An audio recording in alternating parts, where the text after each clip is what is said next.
อ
you're in for a little shock. Go, go, Fairy Bunny!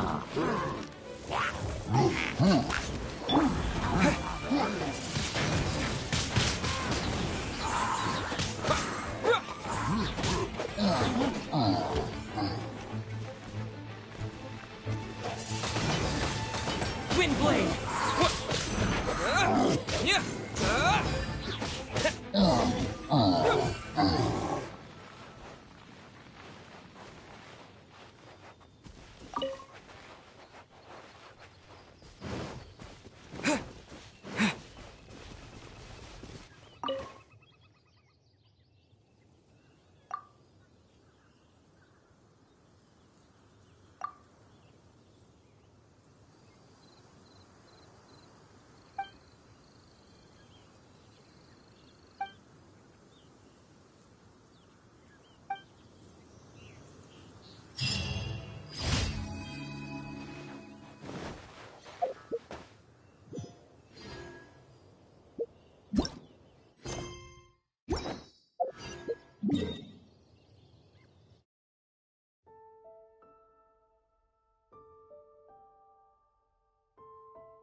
Wind Blade!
Wind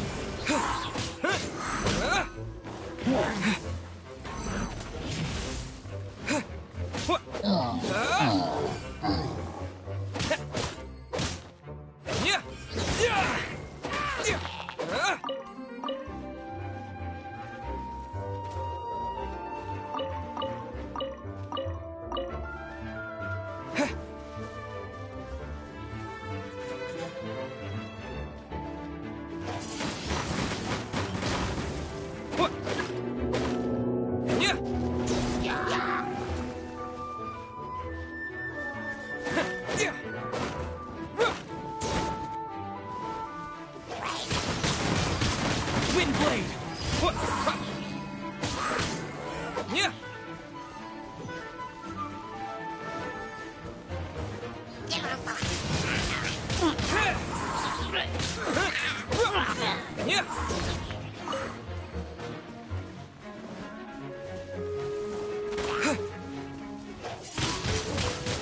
Wind blade.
Told you I'd win.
can't keep.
Ad Astra Abyssosk. Welcome to the Adventurers Guild.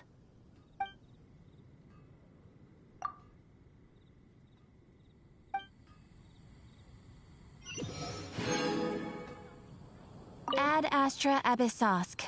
Welcome to the Adventurers Guild.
Windblade!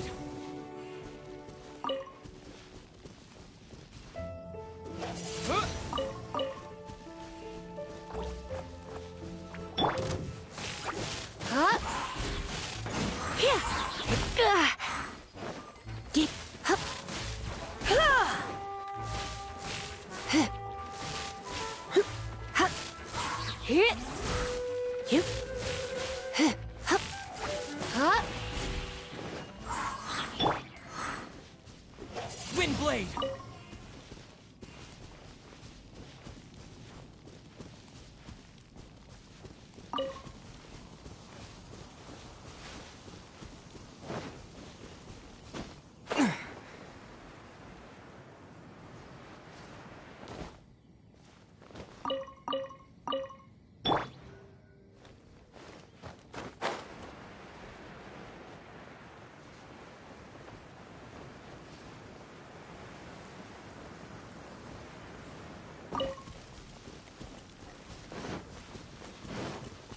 I'll race you there!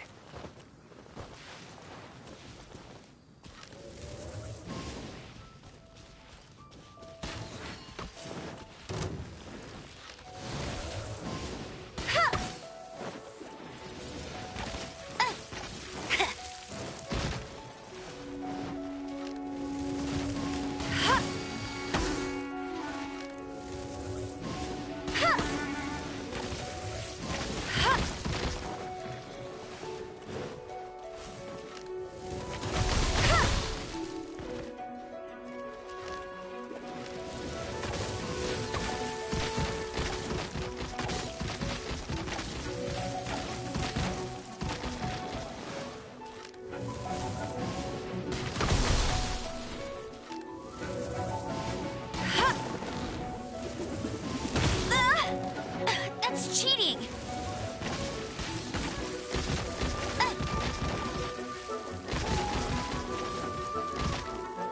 I'll race you there!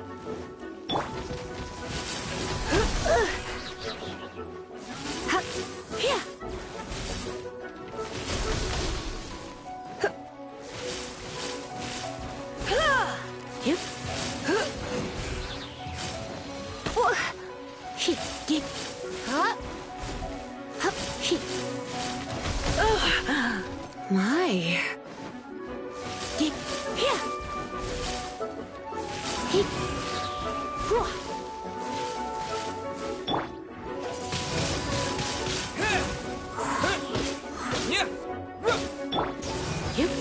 Come a little closer.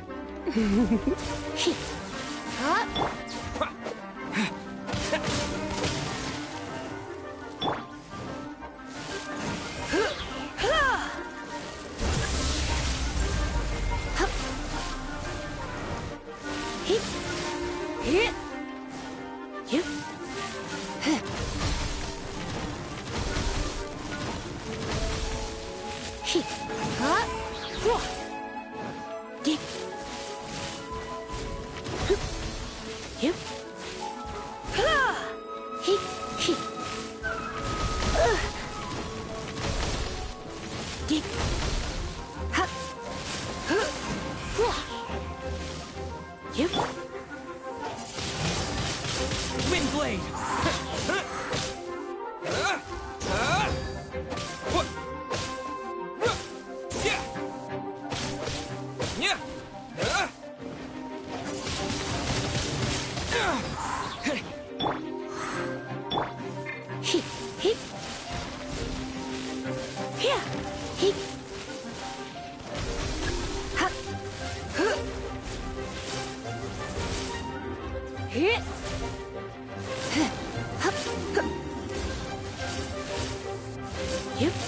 You're in for a little shock. Blitz.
An assassin from our homeland, or a fool who trespasses upon the waters of Chingsa. Coveting the shapes of the living, pure water can take on many forms. In this way, shall water deliver your punishment.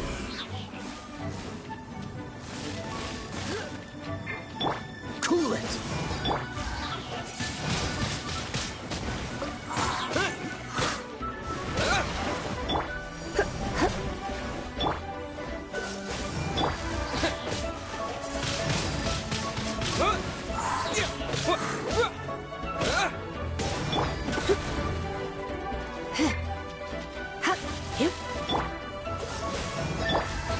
The power of water is its ability to take any shape.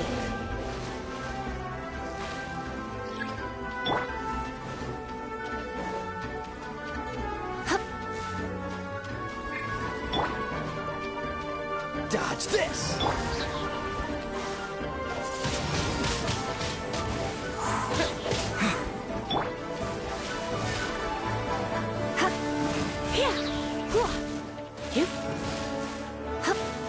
Without solid ground, terrestrial creatures become simply helpless.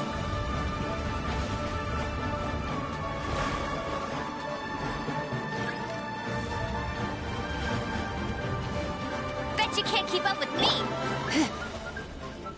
The power of water is its ability to take any shape.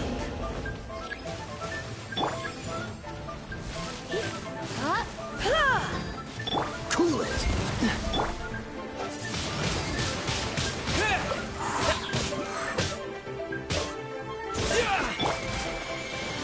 Dodge this!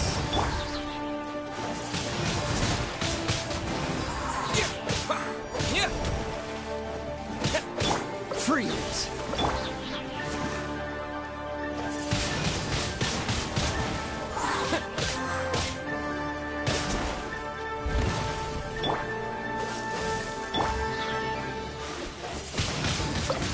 Windblade!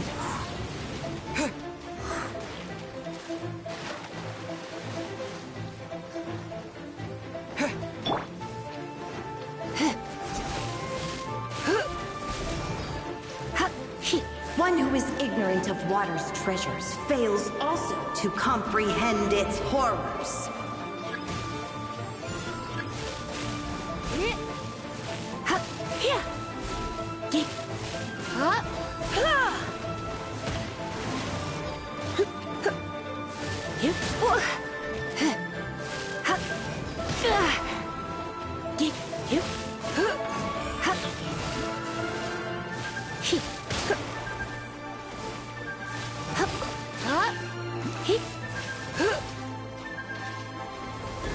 Let's spark things up a little.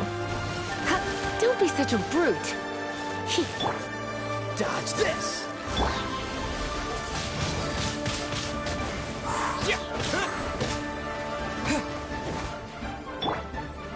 Cool it!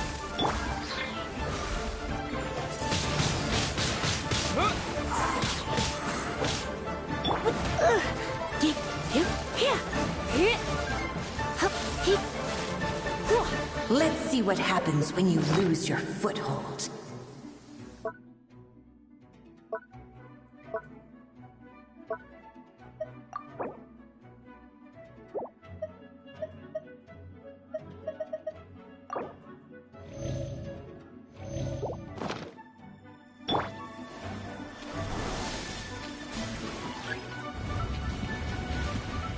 What's the hurry?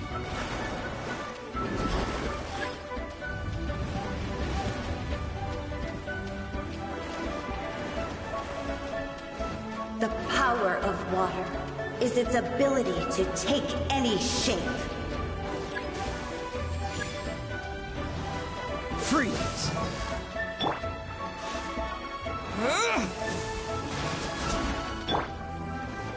Dodge this!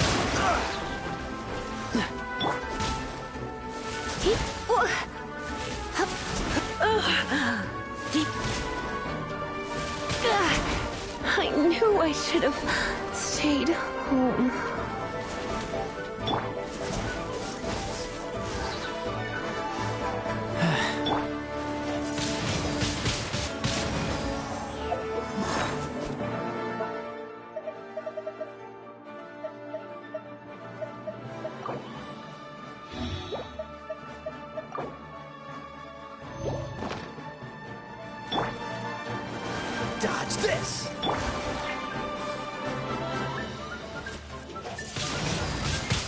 Wind blade. You. Huh? He. Huh.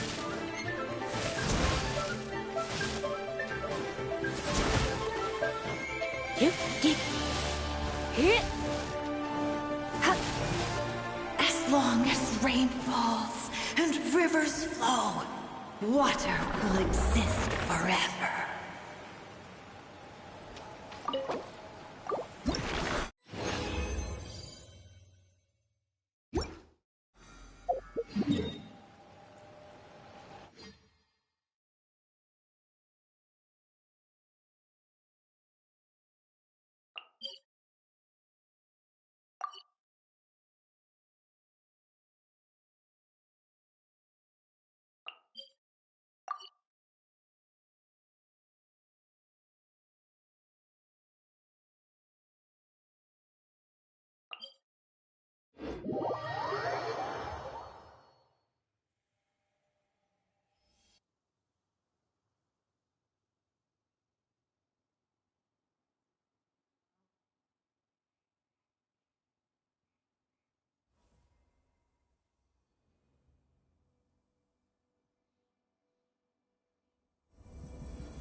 Perfect weather.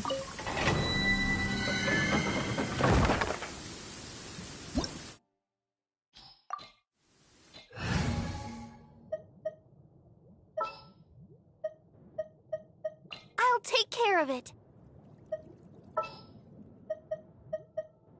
I will protect you.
La da da da da da da da da da.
I'll catch up.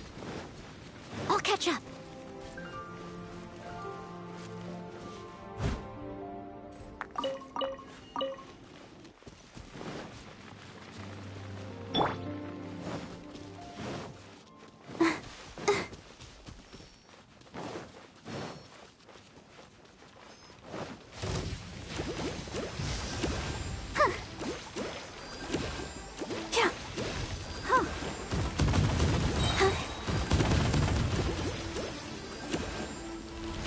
Let's dance. Cool it.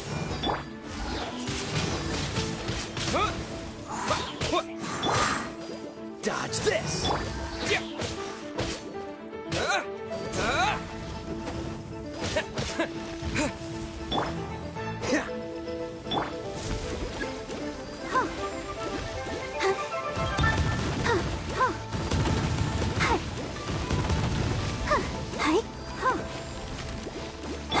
Cool it.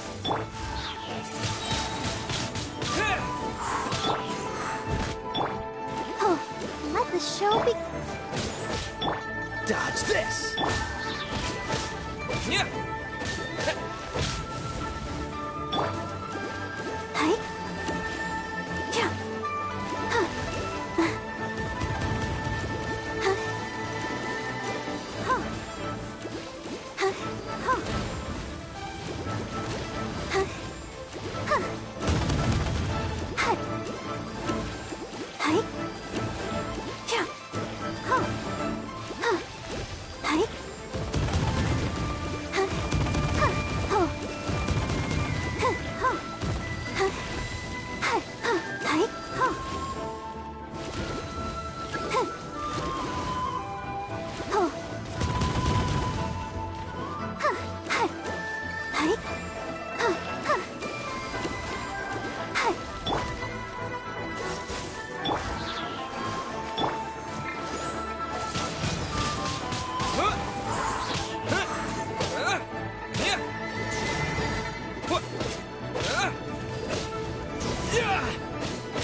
Someone needs assistance.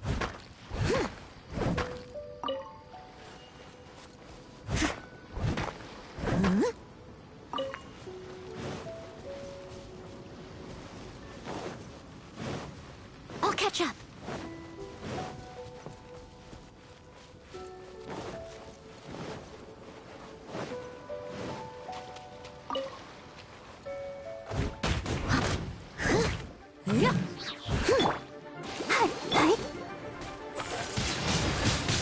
Wind blade.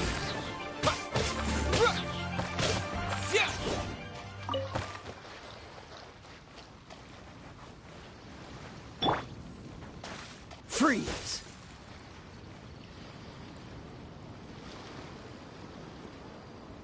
Dodge this.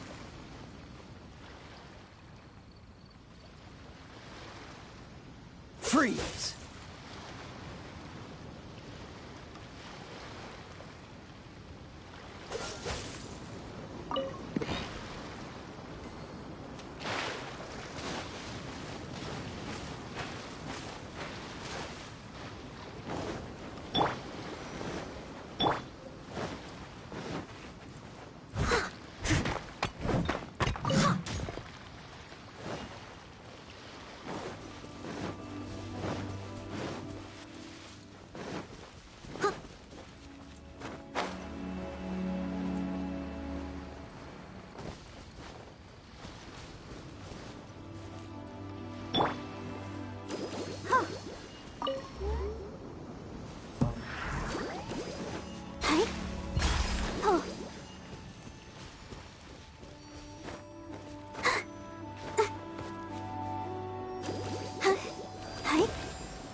Go, Barbara, go!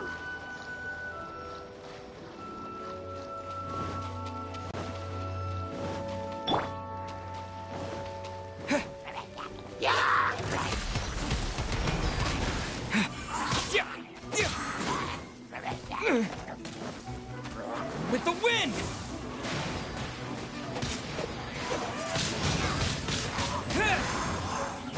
What?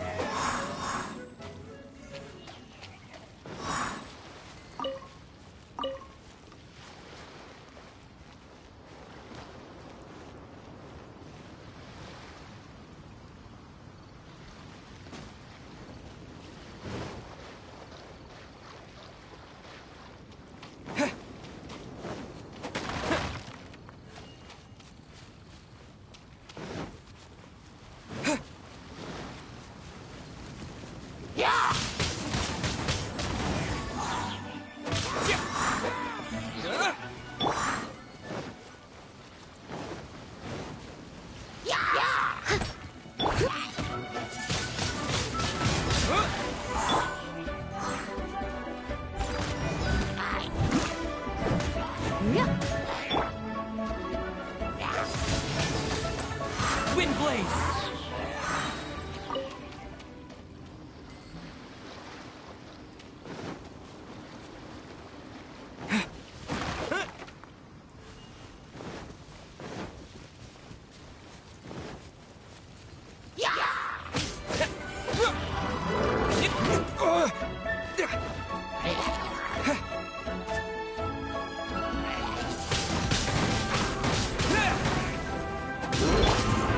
Steady as stone.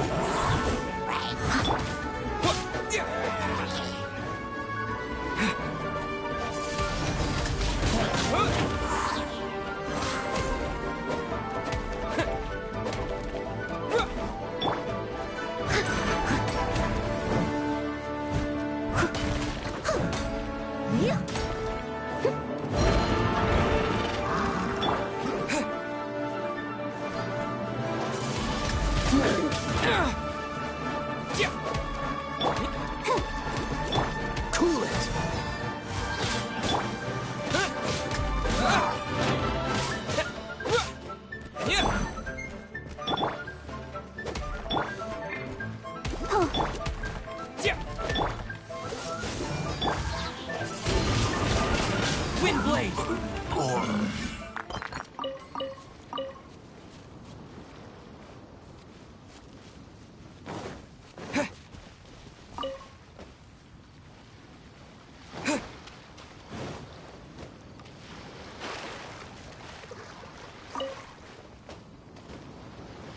Go,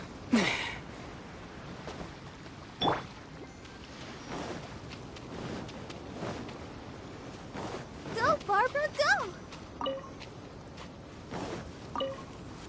Huh? Go, Barbara, go! Huh.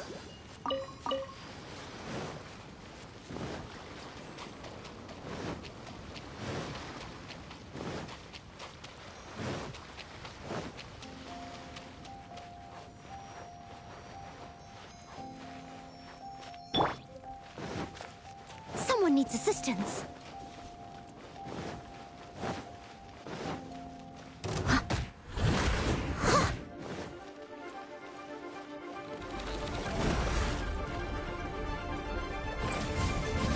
I must leave no stone unturned.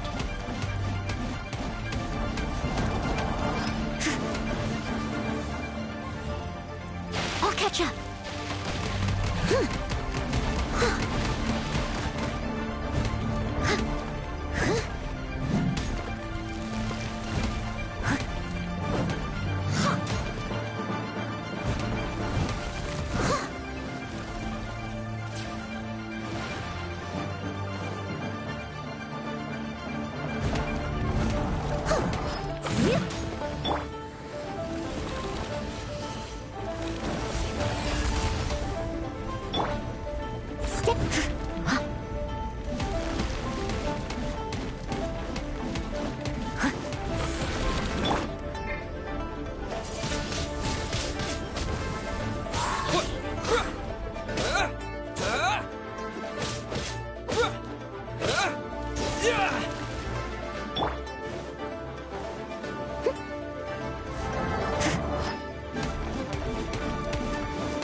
I must.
Dodge this!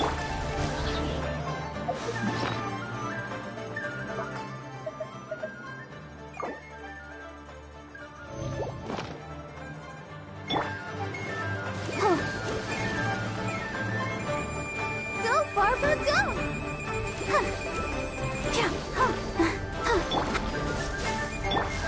I'll protect us.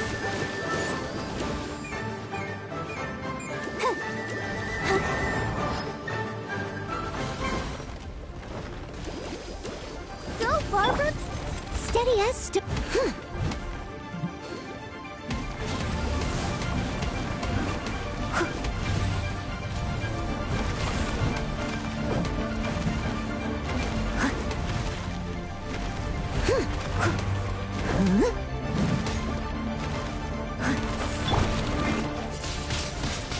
Wind blade!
เ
Leave it all to me.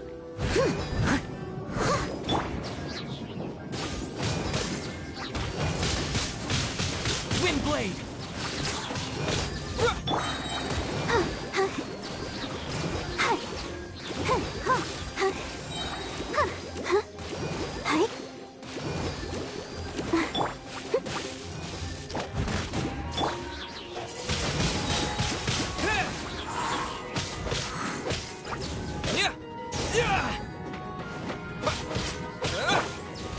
I'll protect her. Wind blade.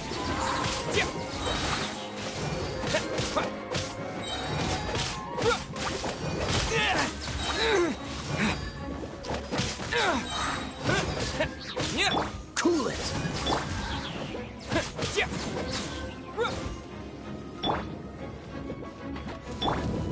Steady.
Go, Barbara, go!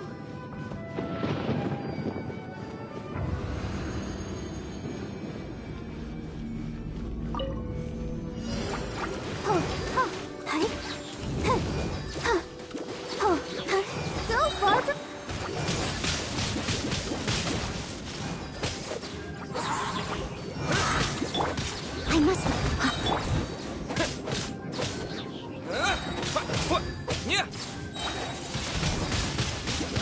blade.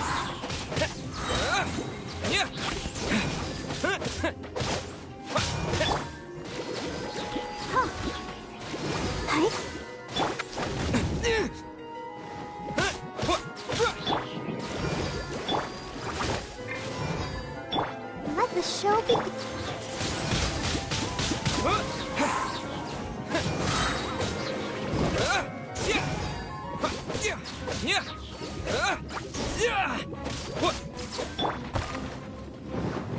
Leave it all to me. Hi.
Wind blade.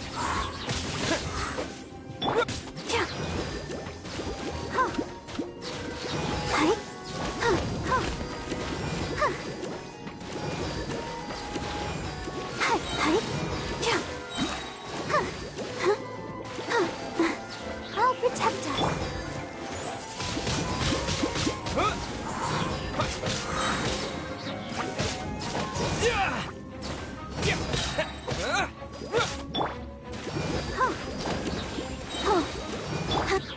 Leave it all.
I'll keep an eye on you.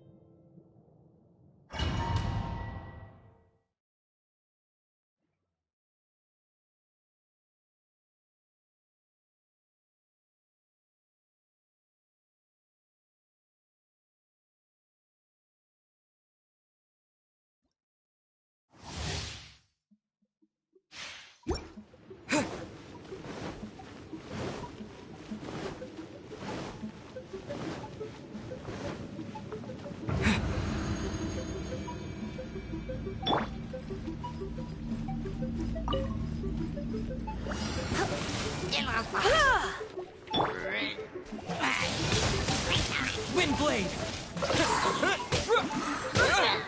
Come a little closer.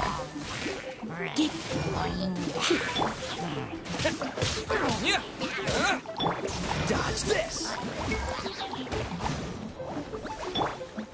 I must leave no stone unturned. Hit, hit.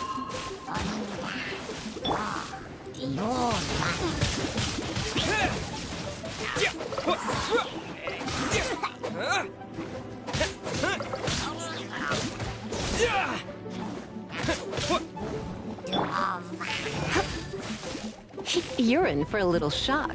You've been a naughty boy.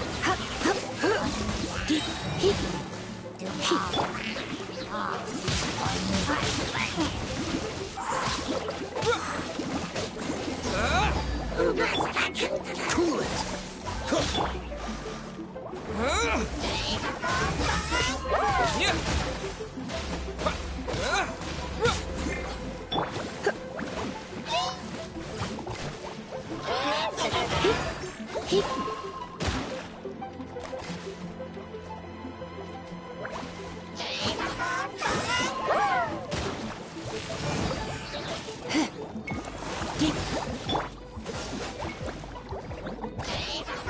Dodge this.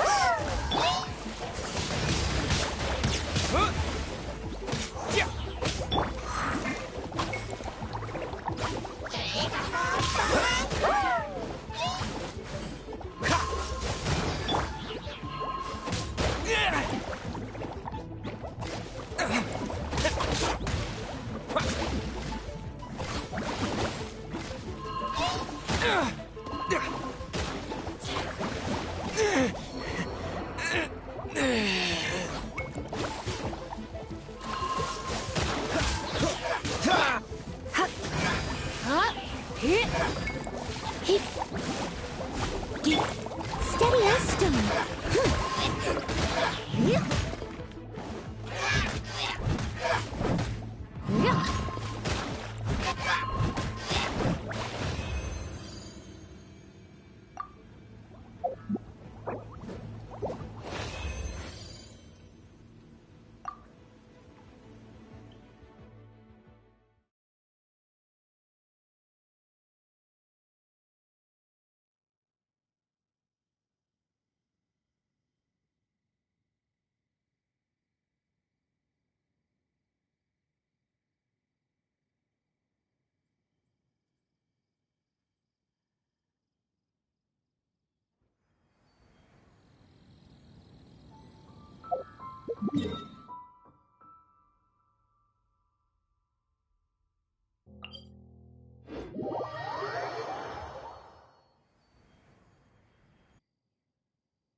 catch up.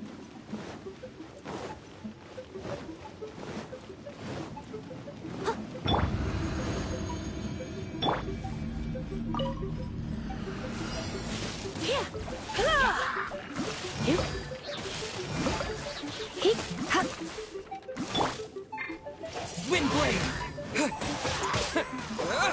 Yeah.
Wind blade.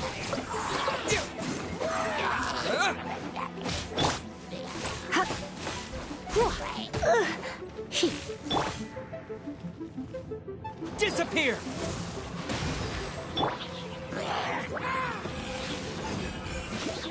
Here. Huh? Yeah.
Hit.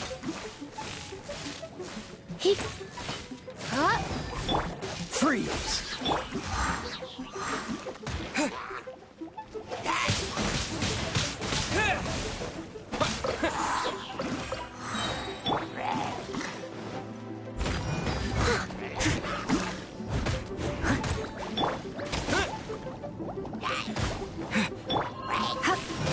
Hit. Hit. Here. Hup. Hup. Hit.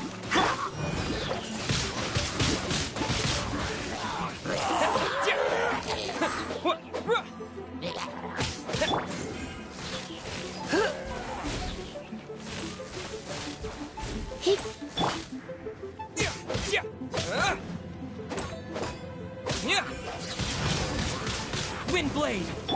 Hit. Here. Whoa. Hit. Hit. Here.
da da da da.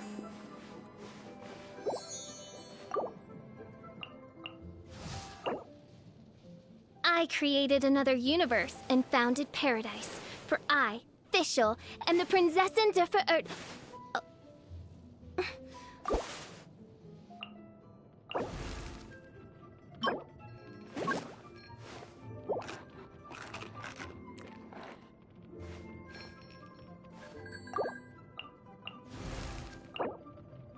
Benny's adventure team, assemble!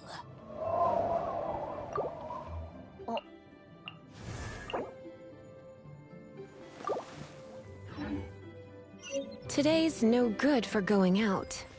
Did I say that yesterday as well?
Wow!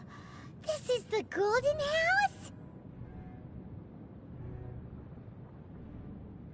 It looked impressive enough from the outside, but who would have guessed that it was even fancier on the inside?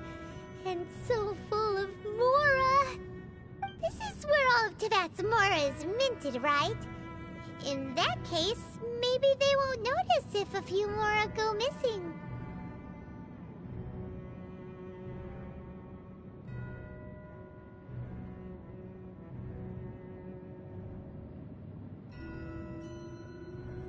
Oh, so it's a trap! Tricky, tricky. Good thing Paimon's got you here. But even if we can't take any, we can still have a closer look, right? Or better yet, take a nap on top of a mountain of Mora! It's like a dream come true!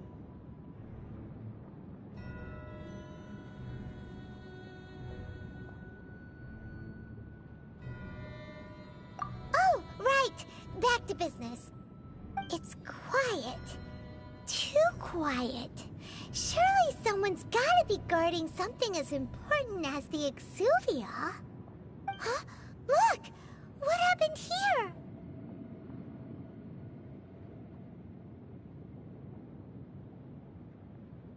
Uh-oh.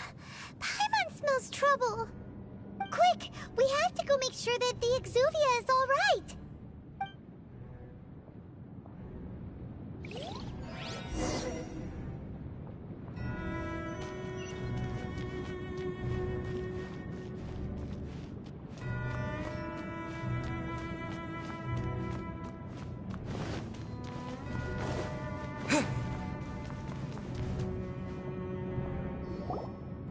You've already fulfilled your task as guides, so why do you still linger here? Haven't you already seen enough trouble for today? Huh? Who If you were Fatui, I imagine that you would be entitled to a generous reward from the Tsaritsa herself. But now, you're nothing but dross, and you're in my way. Where should I start? Well, I've never been one to beat around the bush, you know. But who could have possibly guessed that the god of Geo would mysteriously perish the very moment I arrived in Liyue, and that the Exuvia would subsequently be hidden away? If it weren't for that lovely little rite of parting ceremony you put together, it would have taken me a whole lot longer to get the information I needed. Stopping the Mora Mints, hiding away the Exuvia. The Chising are really pulling out all the stops this time. So you've been planning to take the Gnosis from inside the Exuvia all along? As one of the 11 Fatui Harbingers, it's my duty to see the will of the Tsaritsa fulfilled. She will get that which she desires.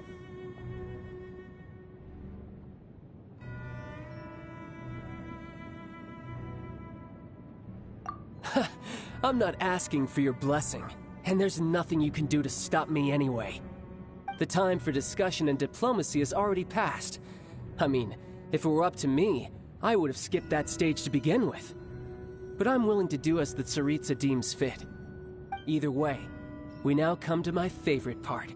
A simple pleasure, and one that I am oh so delighted to be sharing with you. The battle. Battle? So you're the type that goes looking for trouble, huh? You could say that. When Signora offended the deities outside the cathedral in Mondstadt, she swiftly left the scene once her mission was accomplished. Instead of confronting you directly, she chose to rely on the snow and ice to make her escape. She wouldn't want the knights to come running towards the sound of battle now, would she?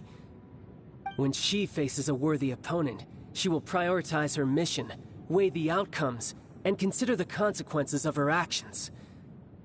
But as for me, the greatest pleasure of being a Harbinger lies in crossing blades with strong opponents. We won't let what happened in Mondstadt ever happen again! Oh, so you intend to fight me? Good. I won't kill you, Traveler. I'll just play along, to feel the thrill of battle. Besides, you could never defeat me, not even in your wildest dreams. But hey, try to relish the fight anyway, because if you ask me, without that, what else is there?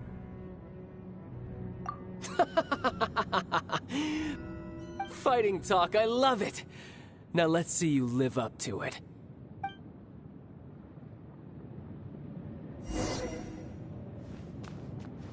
This chance is hard to come by, so show me all you've got. So very few ever get the chance to square off with a Fatui Harbinger. So come now, amuse me, and don't you dare disappoint.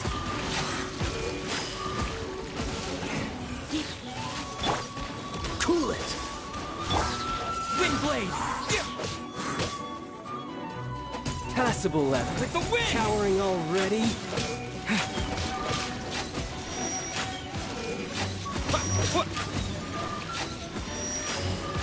Poor timing. A clear shot.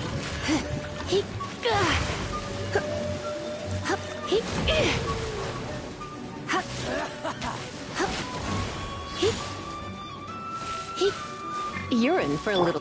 Freeze! Run all you like! Leave it all to me.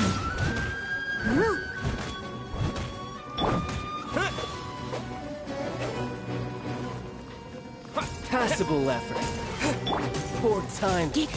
So quick to flee.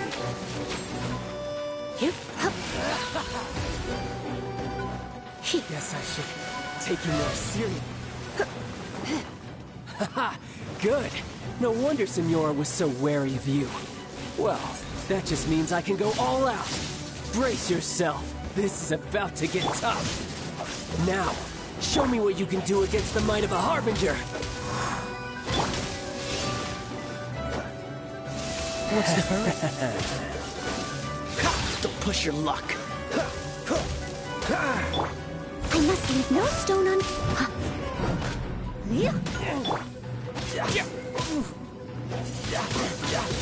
Windblade!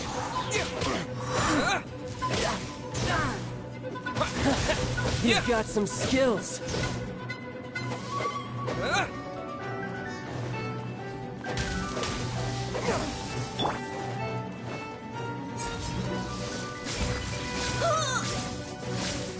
Someone needs assistance. All you do is run.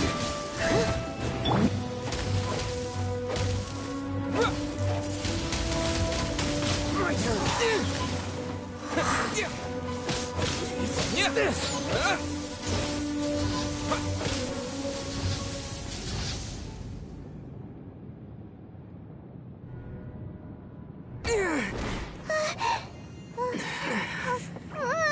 Not bad. Your swordsmanship is quite impressive. But that's about as far as you'll get.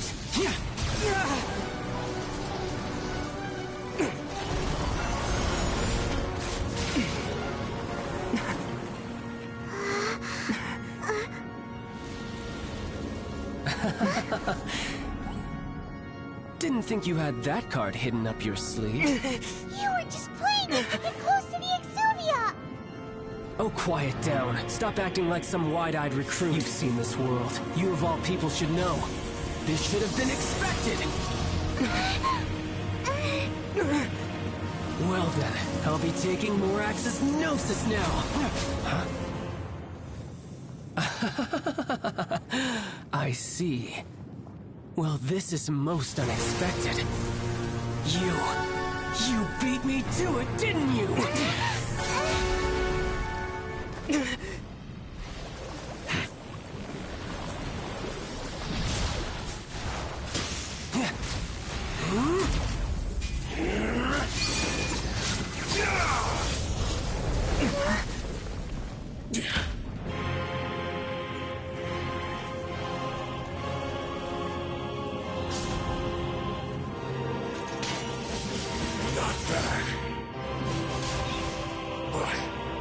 This is going to cost you!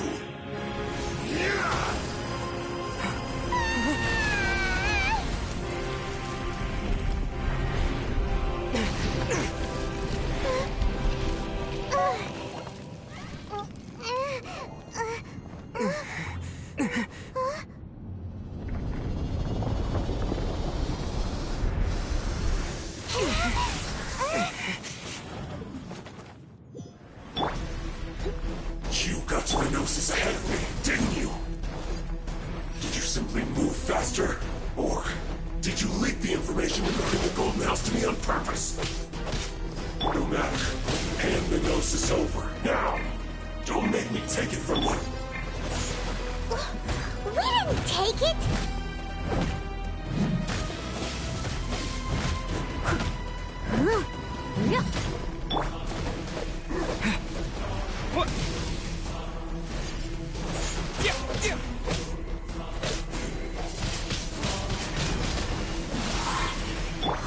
Dodge this! Don't push your luck. Don't get frostbite.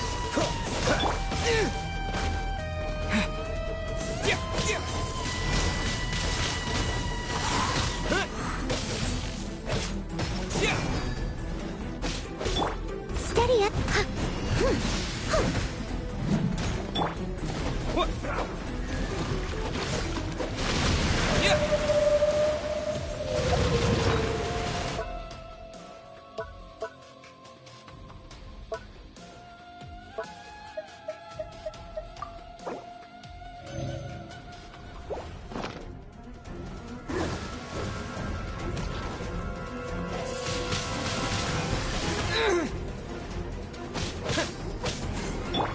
Freeze! Dodge this! Die here.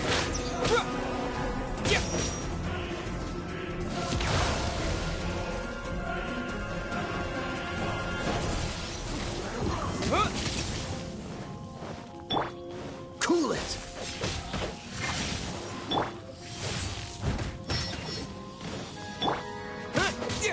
No!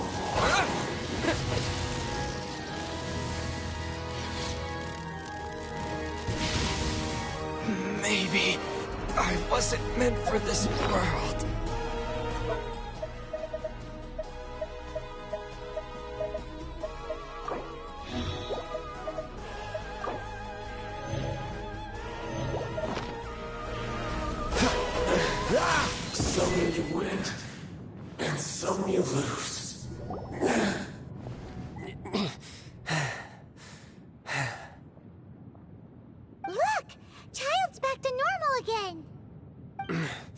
Well then, time to cool off.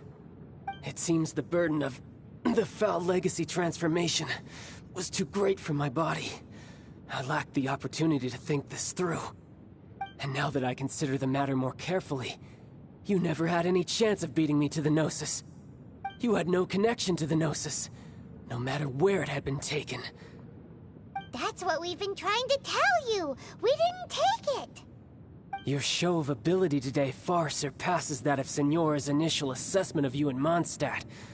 Tell me, how could that be? You already know the answer, don't you? I can see it in your eyes. But if that is a secret you wish to keep, I guess I'll just have to curb my curiosity. This battle has already left me satisfied. Anyone who strives as I do to grow stronger shall be called a friend, even if our friendship can only be shown in battle against one another. Pretty sure that's not the normal way to make friends. Unfortunately, I must bring this amiable conversation to an end. My quest still beckons. Given that the Gnosis wasn't taken by anyone, then we must look once again to the beginning. Perhaps it was never in the Exuvia to begin with. In fact, it might be that the Exuvia was just a diversion of sorts. What? So you mean that...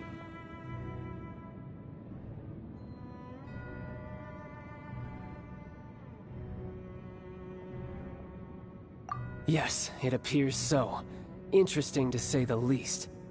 It seems that the guardian deity of the capital of commerce is also well versed in little maneuvers beyond the boundaries of contracts. As such, we must now look to our backup plan. Backup plan? I had hoped it would never come to this, for the weak will be swept away in the process. The truth is, the world belongs to those who pursue strength. I seldom willingly involve myself with the weak. Unfortunately, we cannot be picky about our methods as Fatui Harbingers. Children must all learn to eat their vegetables sometime. So what are you planning to do? I will awaken the god that lies dormant beneath Guyon's stone forest. A god? Osial, overlord of the Vortex, who was defeated by Morax, the Geo-Archon in the Archon War, and who has remained pinned beneath the waves by the Geo-Archon's stone spears ever since. If such an ancient god were to be unleashed upon Liyue Harbor, defenseless without the protection of its deity, do you think the cunning Rex Lapis would just stand aloof and watch the ensuing destruction? But the Archon War ended 2,000 years ago. How can an ancient god appear in a world now overseen by the Seven? Simple. I've already prepared the means to awaken it. Hey, those are sigils of permission! Oh, Paimon remembers now. The Fatui have been researching them. Indeed. The one that was given to you was just a byproduct of our research. With the power of so many sigils of permission concentrated in one place, along with that which was bestowed upon me as a harbinger by our Tsaritsa, breaking the subduing might of the Geo-Archon spears for a time should be no obstacle. Using the powers of ancient gods in such a situation fails to interest me, and is largely against my principles. But knowing that such an action will not only force the Geo-Archon to show its hand, but you as well, that makes matters a little more intriguing.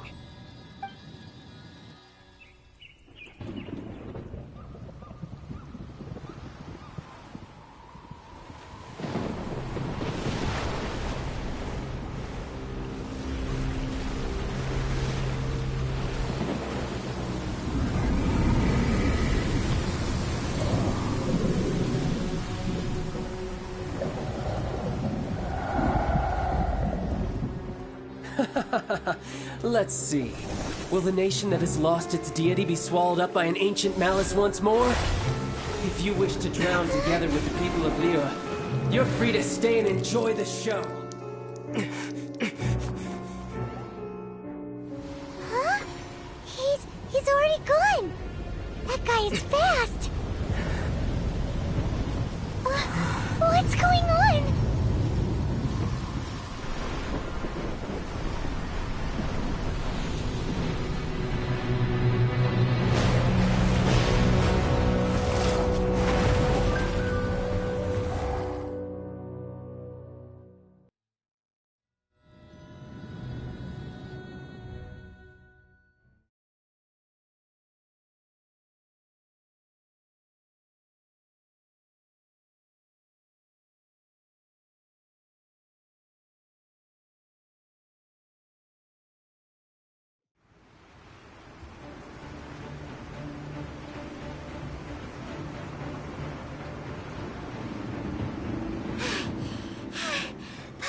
exhausted. If we hadn't happened to see the Jade Chamber flying over just as we came out of the Golden House, we really wouldn't have known which way to go. Did we make it in time? Is the Overlord of the Vortex still in the sea? It hasn't destroyed Liyue yet, has it? What are you doing here? Huh? Hold on. It's the Adepti. What are you doing on the Jade Chamber? Paimon thought you were arguing with the Chising. Is the fighting over? Faced with a calamity of such magnitude, we have agreed to put our differences aside for now and unite against this common enemy. Oh, Paimon gets it. So how do you plan to defend Liyue? Just seeing this Overlord of the Vortex guy puts a pit in Paimon's tummy, even from all the way out here. It's not just you.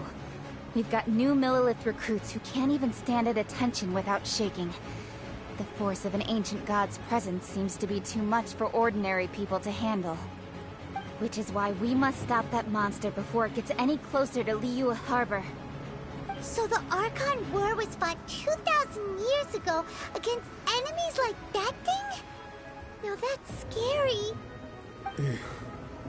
So will the power of the Chising, Millilith, and Adepti gathered here be enough to stop that god? We've already discussed this together, and our conclusion is... not necessarily. What? But all of you were supposed to be the guardians of Liyue. Can't you think of something? One certainly could. Huh? The Chising did once research the matter of the Guizhong Ballista when it piqued their fancy.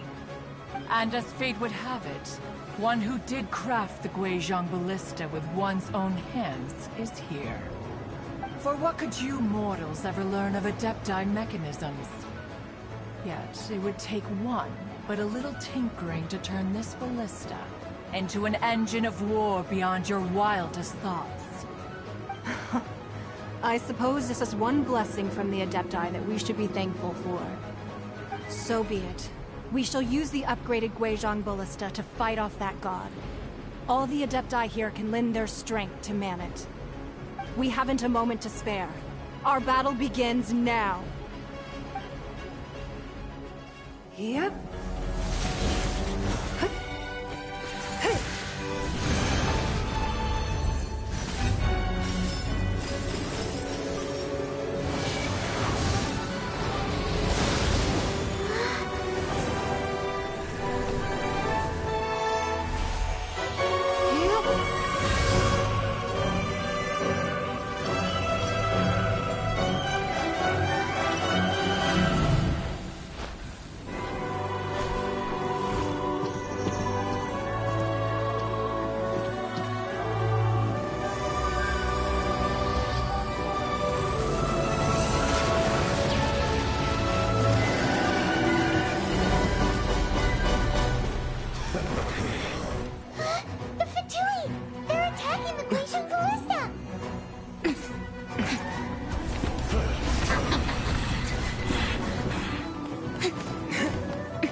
The three Adepti are manning the Guizhong Ballista. Do not let the Fatui disturb their work! All able Millilith, with me! Let's go help too!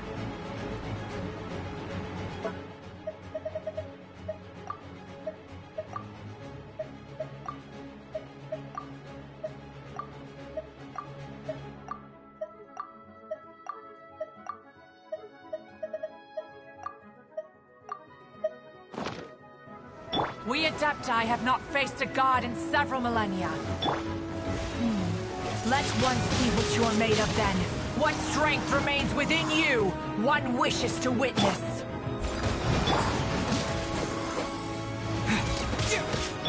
Come a little closer. No slacking off! This is fast! Dodge this!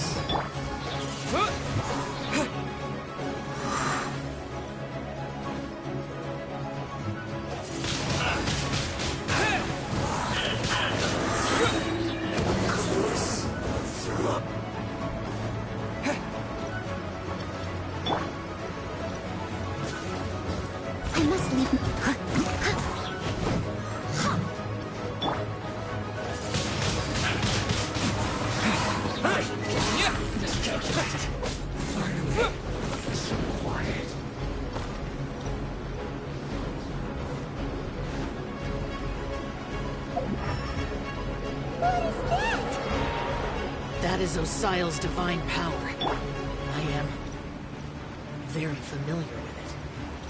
Be careful not to get hit.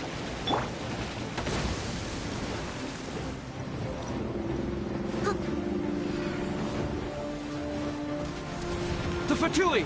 Their attacks are unrelenting! How daring. Smash Knives diplomats will answer for this afterward. Every last one.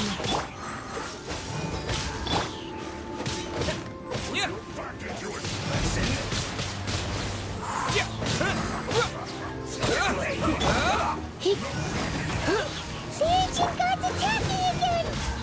There are so many Fatui too! We kill them! Were you about to say we can't hold them, children? Huh? Don't lose heart. Here, take this. This is adeptal energy! That light from your body, it's like the time in Julian Karst! Wow! It's Madame Ping's shockwave! This granny's really strong!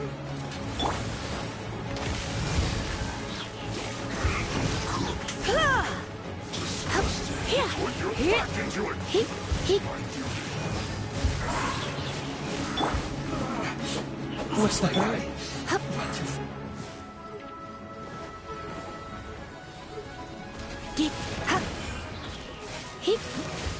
No slacking off! Work finished.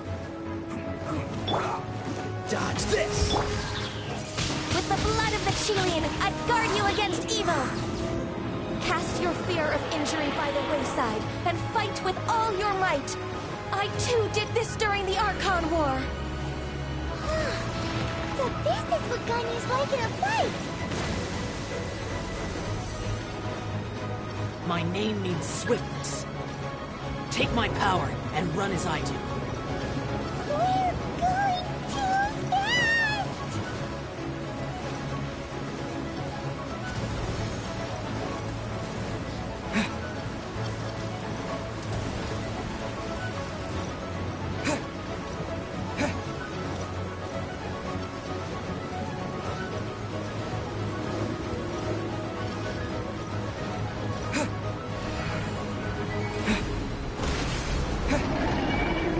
Child, you are strong in body and spirit.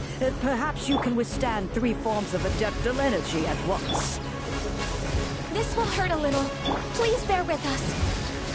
Once you've adapted, try to use them in battle.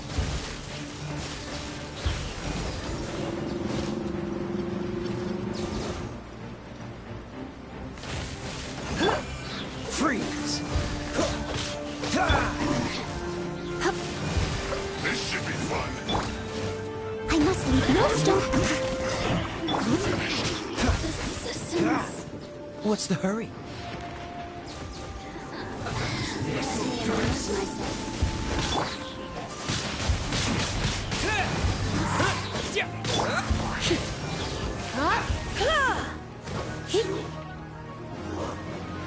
Exercise caution.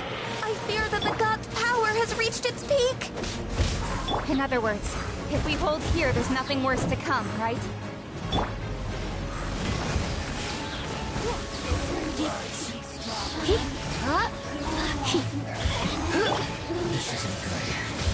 Wind blade!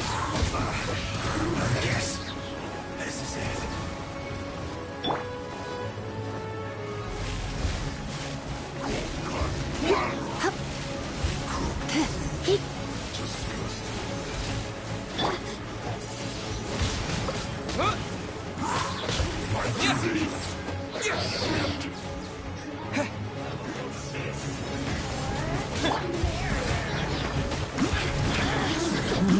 I'll catch up.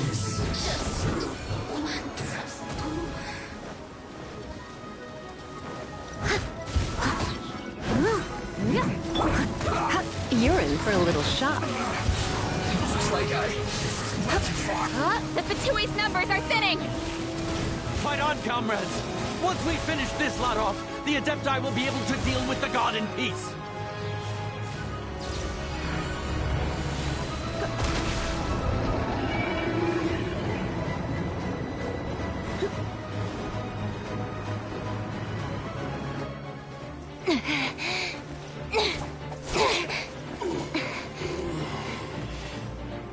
The interlopers are no more. Now we may commit ourselves fully.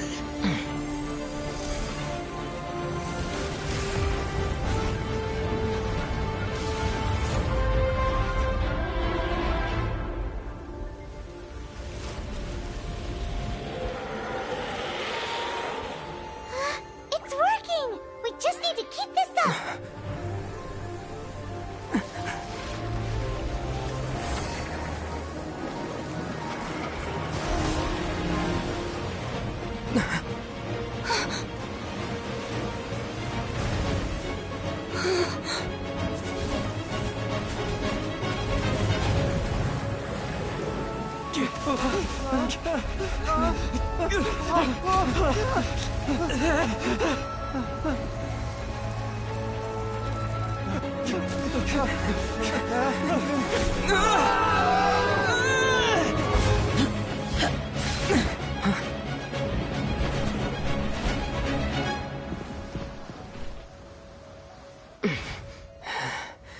Be careful now. The Guizhong Ballista is destroyed. Without its covering fire, retaliation shall be difficult. But the Jade Chamber is our last line of defense. We can't give another inch, no matter what. I have another idea. What do you mean, Lady Ningguang? I'll sacrifice the Jade Chamber. What is the meaning of this? I understand. Traveler, lend me a hand. Farewell, old friend. Goodbye for now. Let us meet again in the future.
Is it finally over? The ominous aura of that monster has indeed begun to fade. The effects of the Sigil of Permission last but a short time. It will be some time before the Overlord of the Vortex can make any waves again. We are indebted to you for your assistance. If the Adepti hadn't happened to be here, the future of Liyue Harbor would surely have been in great jeopardy. Save your flattery. We didn't just happen to be here. Surely you won't pretend to have forgotten the reason for which we came. Come now. There's no need for such harsh words, Cloud Retainer. I've heard that when Ningguang began learning to do business, she had already started setting aside part of her then limited income in preparation for building the Jade Chamber. At first, it was only the size of a small room, but with continued expansion, it has become the palace that lies before you now. It is a testament to Ningguang's entire life, both as a businesswoman and as the backbone of the Liyue Qixing. Seeing the Jade Chamber destroyed in the defense of Liyue means much to her. To me, such cooperation and sacrifice deserves at least some recognition, don't you agree? Well, I was really hoping you would say that such sacrifice could at least be used as some leverage in our negotiations. Thank you all for hearing me out. We know very well why the Adepti came here today. But please forgive us. we cannot yield to your wishes. Oh? 3,700 years. According to our records, the Adepti signed a contract with Rex Lapis to protect Liyue 3,700 years ago. Even to this very day, Liyue and its lands have stood the test of time, immovable as stone, just as it was thousands of years before. This is truly no small feat. But that does not mean that the Liyue of today is the same city as it was all those years ago. Do not merely cast your protective gaze upon the land. Instead, focus your sights on our city and each of the citizens that dwell within it.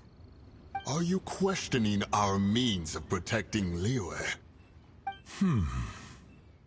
I mean no offense. I simply hope that our Adepti forebears would see Liyue in a new light.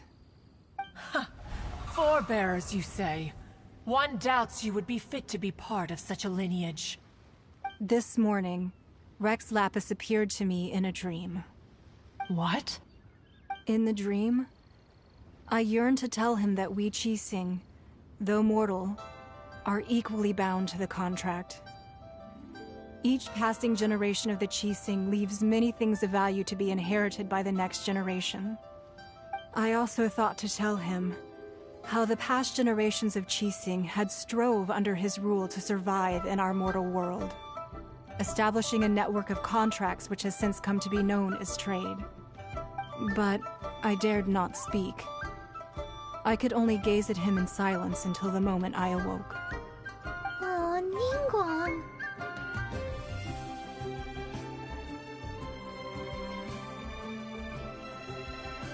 Yet another perspective. What are you trying to say, Outlander?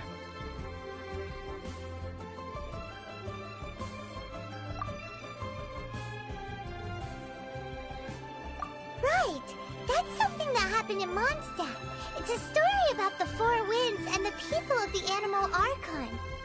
The Animal Archon sought to quell the strife between the two sides, because he believed that such conflict would only scar the hearts of both, and that nothing good would come of it.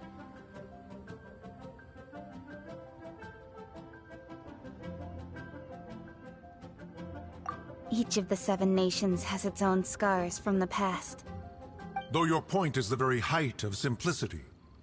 As Adepti, we've become a laughingstock, to be chastised thus by an outlander who has lent us such succor. All right, all right. Didn't Ningguang suggest that we should focus on the city and each of its citizens? I know I already have, so why not see for yourselves? I apologize for appearing in full armor. I am afraid I cannot show the proper courtesies. And who are you? I am Feng Yan, a sergeant of the Millilith. I have come to extend my thanks to the Adepti. I thought this battle would perhaps be my last. But thanks to the aid of the Adepti, our forces were not as badly battered as I feared we might be. Although I am a mere mortal soldier, I promise to hold the line and never betray the grace given to us by the illuminated Adepti this day.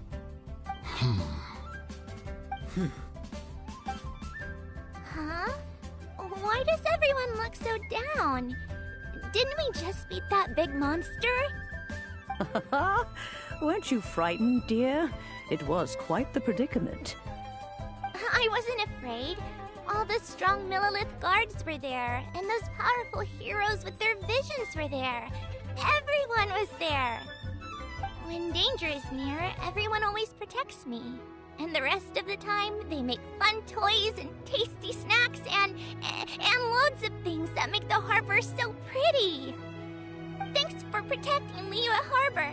Please come visit us for the next lantern rite. Unfortunately, we wouldn't be able to participate. Huh? Because we are Adepti. Oh, okay. It must be hard being an Adeptus. Aww. You see, this is what Liyue is like today. The country of contracts is grateful to the Adepti for their protection. But it is no longer necessary for the city to rely on the Adepti's power to solve every little niggling matter. Although their blood is weak, there is still strength to be found in those we call mortals. The time of contracts between gods and Liyue has long since passed. Now is the time of contracts between Liyue and its people. Seeing the port around us now, it is hard not to feel a bit out of place. Wouldn't you say so, Cloud Retainer? Your line of inquiry is askew. One did not spearhead this expedition to Liyue Harbor. Seems like the Adepti have had a change of heart.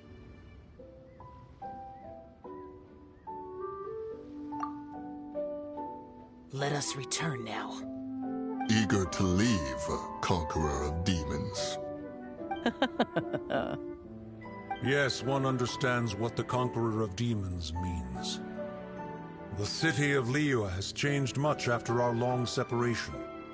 One fears that by the time one finally grasps the new contracts of Liyue, you humans would have once again changed the place beyond recognition. Fair enough. Away we shall, and return whence we came.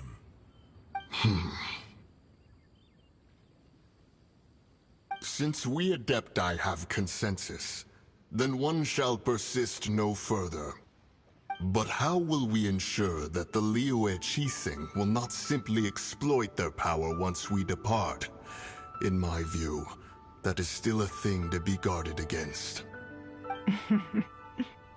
All right, Mooncarver, you needn't worry. It seems to me that this right of supervision is best left to the people of Liyue. Looks like the conflict between humans and Adepti was avoided. All's well that ends well, huh?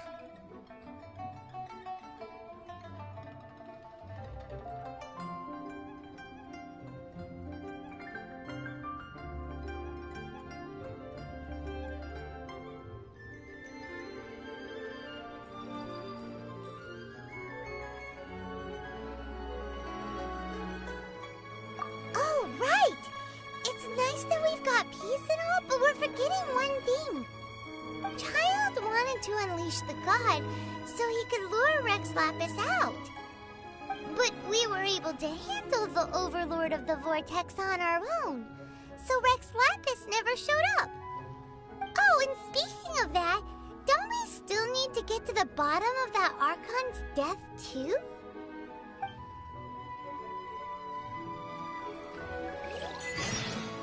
Hyman doesn't get it. But isn't the strongest lead we have the Adepti-less rite of parting that we're organizing? No idea where Zhongli's gone. Let's ask for him at Wangshen Funeral Parlor.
Is there anything I can do for you two?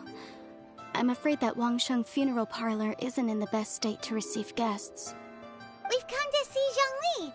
Could you please tell him we're here? Unfortunately, Zhongli isn't here at the moment. It seems he went to Northland Bank. Doesn't the Northland Bank belong to the Fatui? Last time we saw Zhongli was before we went to the Golden House. Do you think he doesn't know about the attack on Liyue? Visiting the Fatui at a time like this could only mean more trouble. We had better go and make sure that everything is okay.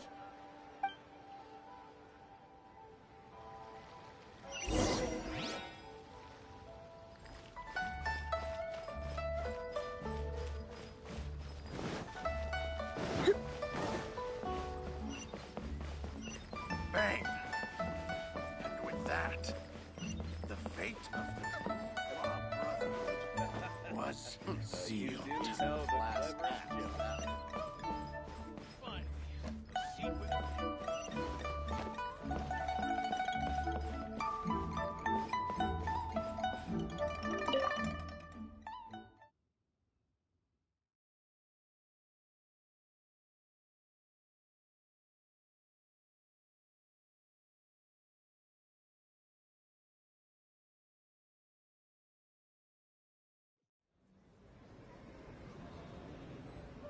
You call this cooperation between Harbingers? Cooperation involves communication, you know. Don't take it to heart, child. Besides, aren't you happy that you got to skip the formalities and bring chaos to the land? I'm sure you must have enjoyed that. Oh, it seems that some of your friends have arrived. Hey, it's Zhongli and Child. And you! You're also one of the Harbingers? It's you two. I believe we've met once before. In the city of Bards, was it? I'm glad you still remember my name. Ah, right. I imagine that it must have been rather hard to forget watching helplessly as something precious was snatched away from your friend. Well, if it isn't you two. This is our first time seeing each other since Liyue was nearly wiped off the map. This is certainly a bit awkward, wouldn't you say? Paimon knew that we should never have trusted a Fatui Harbinger. Oh, now don't say that. Sure, I may have misled you, but I never had anything against you personally. Besides, I thought we were getting along quite well together, didn't you? Except for that little tussle we had at the end. Nothing personal. We just have different views, that's all. Of course, you may very well hold this against me, but that's up to you. The real deceivers here are Senora and Zhongli. Curse them for leading me on.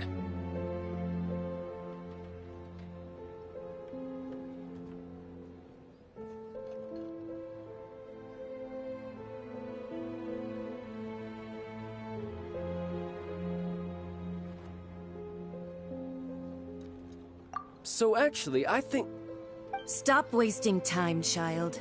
There'll be plenty of time to chat once I'm through here. You remember the agreement, Morax. Now, if you would be so kind. The Gnosis, please.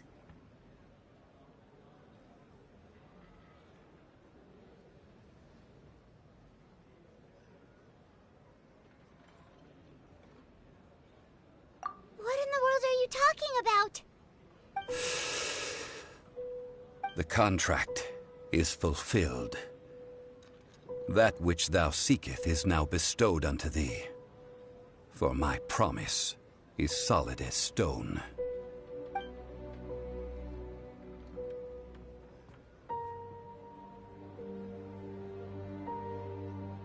How sanctimonious.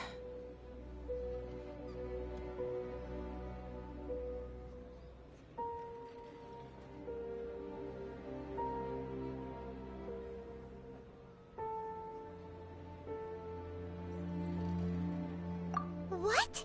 So you're the Lord of Chiao? No, wait.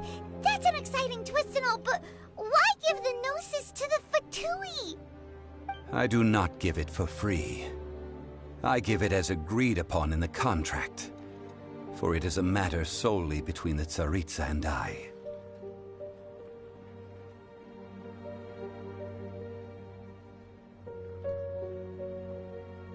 Yeah, you don't think you went a little bit too far with that whole fake death thing?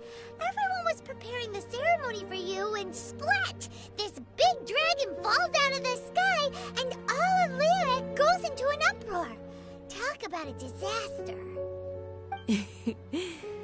gathering all the forces that had been bubbling behind the scenes, and then stirring them together in a pot that was bound to boil over. That's what he wanted to see, am I right? Wait, what? Perhaps it's best that I explain. As you know, I've dwelt upon this world for more than 6,000 years. I witnessed the founding of Liyue, together with the Adepti 3,700 years ago. Even boulders that can withstand whirlpools will erode with the passing of time. I kept convincing myself that cracks had not begun to form, and that the end of my time had not yet come. Until one drizzly day, as I was strolling along the harbor, I heard a merchant tell one of his workers, "You've finished your duties. Go ahead and call it a day." I stood motionless among the crowds, asking myself, have I already finished my duties? Oh, Zhongli. But as I began to consider relinquishing my divine role, I soon discovered that many reasons still remained to not hastily depart. Was Liyue, the city I had dwelt in for so long, already prepared to enter its next age? I decided that a test was needed in order to reveal the answer. So I feigned my own death, and gathered the cast of Child, the Adepti, and the Liyue Qixing to play their roles together on the stage that was Liyue.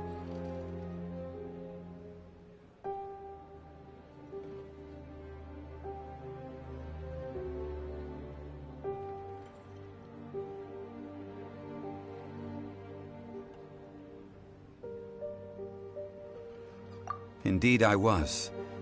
The gnosis which I had kept for so many years suddenly seemed to have lost its meaning. That's right, which is why I continued to safeguard the gnosis until now.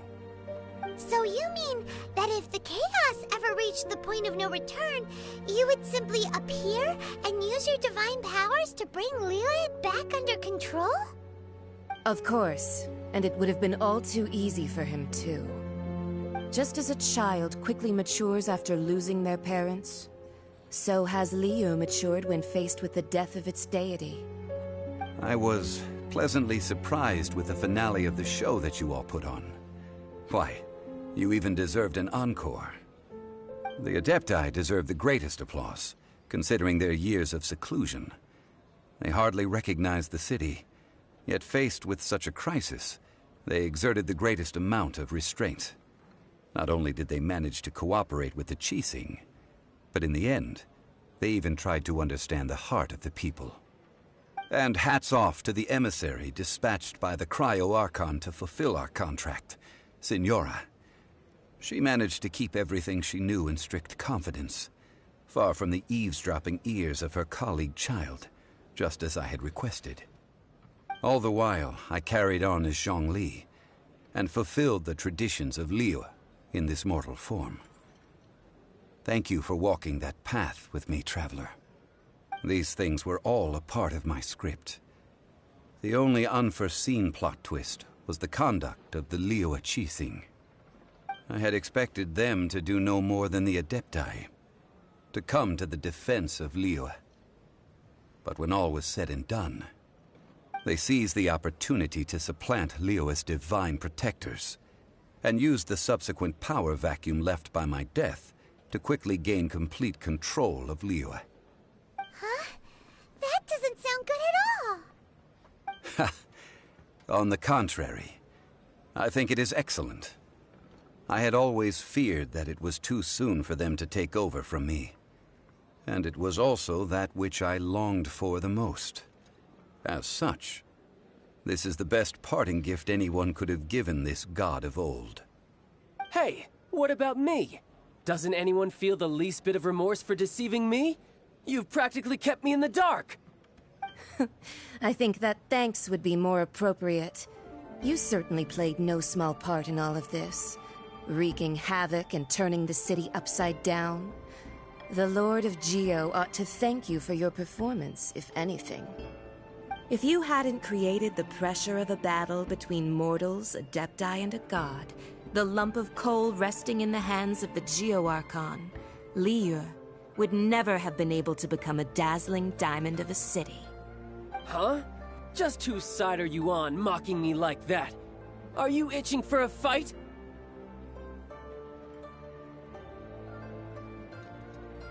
Hey, haven't you learned the Liyue saying, don't always call it as you see it? Well then, with a Gnosis in my possession, I have no use for such idle chatter. We should return to Zapoljarny Palace and seek an audience with Her Majesty, the Tsaritsa. Come, child. Fine. I'll meet you there later. I'm not sharing a boat with the likes of you. Do as you wish.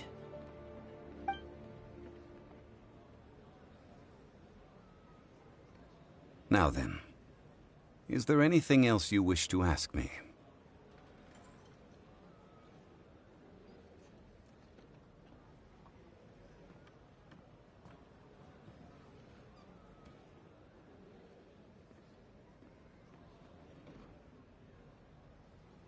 Right! As Zhongli always told us, a good trade is a fair trade. Paimon has no idea what could be a good trade for a Gnosis. Realistically speaking, there is no such thing. Huh? However, I am the god of contracts. For thousands of years, I have made countless contracts. If the deal was of no benefit, then I certainly would not be inclined to agree to it. My agreement with the Cryo-Archon will be the last of my contracts as the Geo-Archon. My contract to end all contracts. As for the bargaining chip that the Tsaritsa used to balance the scales, uncover that answer for yourself in your future journeys.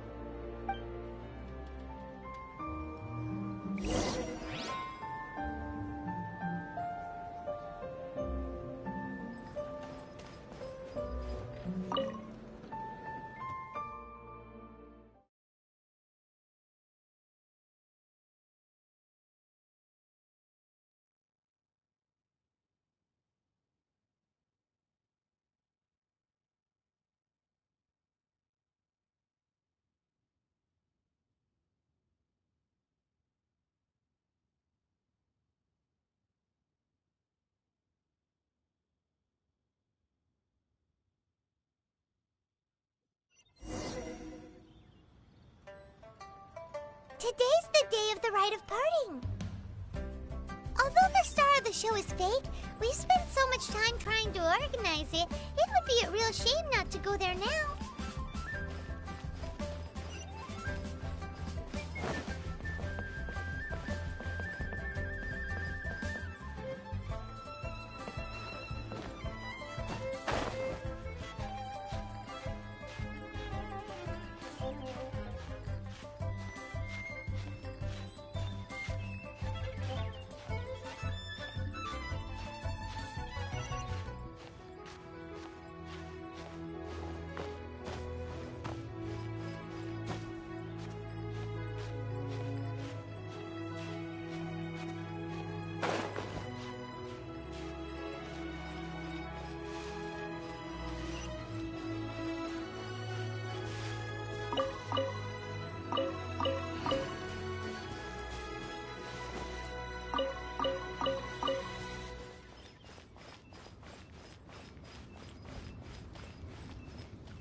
Well, since we're going through with this rite of parting, I guess it means that those rumors hit the nail on the head. So Rex Lapis is really... But they didn't catch the culprit, did they? Oh, come on. Do you think that the assassin could have been a normal person? You know what I think. I don't think any of the gossip on the streets you hear from those shady types is worth anything. There's only one real possibility in my mind. I've heard that the assassin was that Fatui fellow. Youngish, pretty high in rank. I think they called him Child. The Fatui? They certainly are very suspicious. Who knows what those greedy, crooked folks... Shh! Lower your voice. If the Fatui catch you in their sights, Rex Lapis won't be around to protect you this time.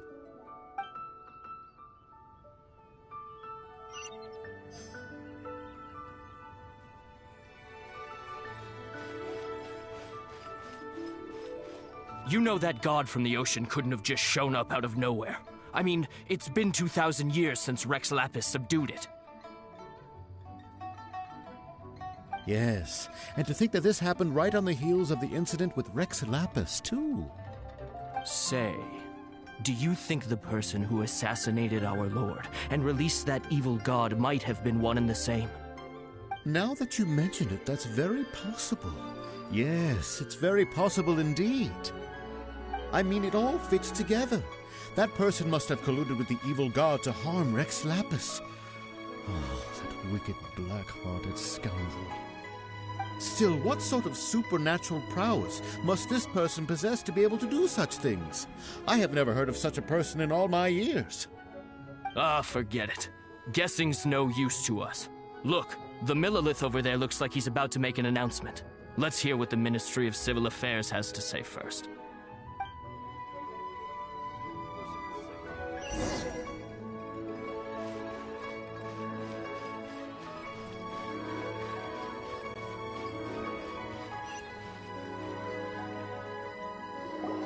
Hear ye all, the Qixing's words.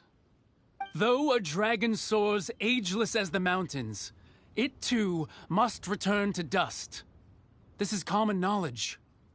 Gods and Adepti live glorious lives, but both light and shadow have their season.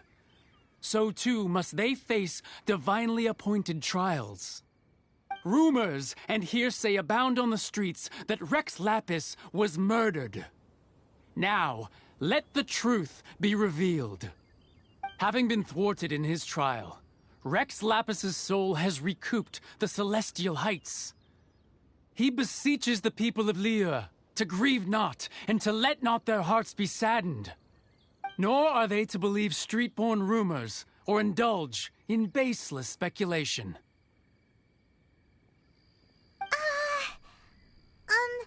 Paimon needs a translation on what the Qixing's announcement said.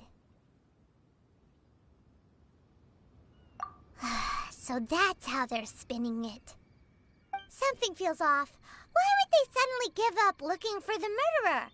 Not to mention how this excuse sounds like something they just made up on the spot.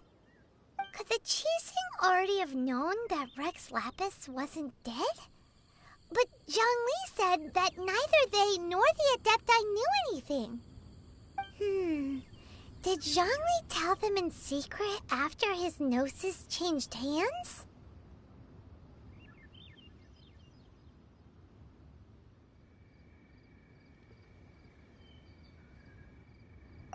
Exactly, right? Ooh, seems like the rite of parting has been going on for a while now. Let's go have a look.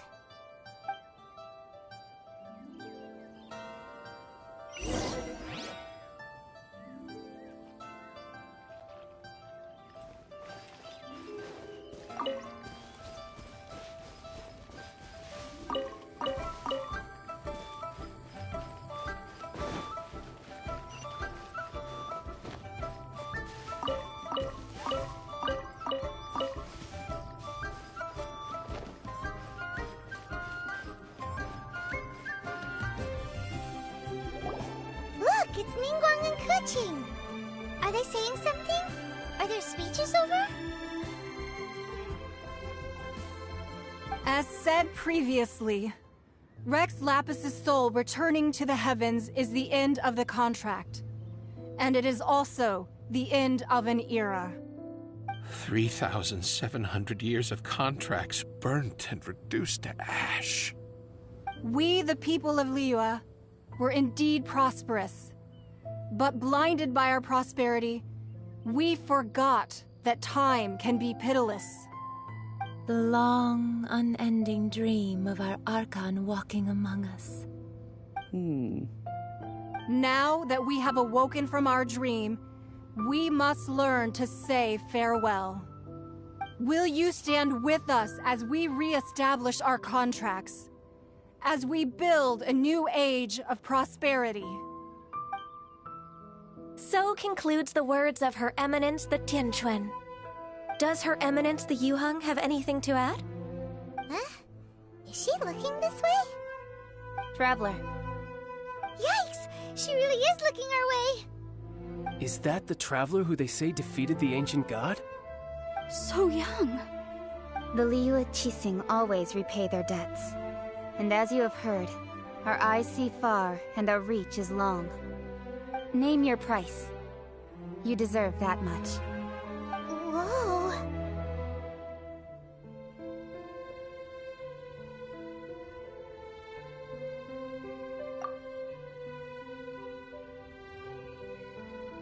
Well, could you help me put up some missing person posters?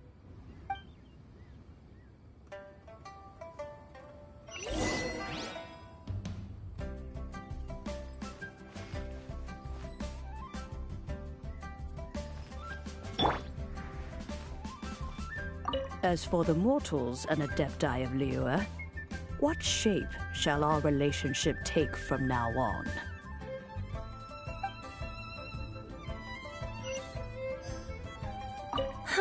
And to think I'd put my best perfume on before coming here, thinking you'd like it. But it seems as if those perfumes really were meant to be offered to Rex Lapis. Well, that's fine. Suffer no rivals in love, they say. And that's 3 gone in 1 stroke.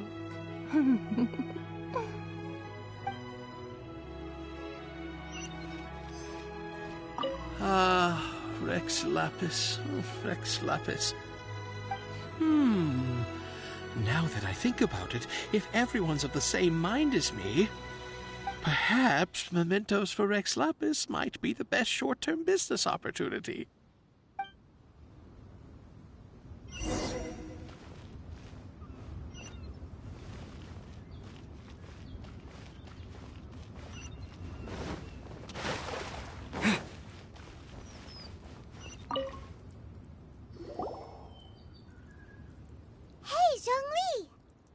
Look at this. Everyone in Liyue is caught up in their emotions, thinking that they'll never see Rex Lapis again. And here you are looking all relaxed. Why would I not feel more at ease after laying down the burden I have borne for 3,700 years? Right. If the 2 of you can spare the time, I should treat you to a meal at the Xinyue kiosk. That sounds like big talk, Zhongli. Paimon might have believed you if you were treating us to some 3rd-round knockout, but you'd have to pay out your nose just to stand inside Xinyue kiosk. Are you sure you can afford it? You're right. I do lack the mora.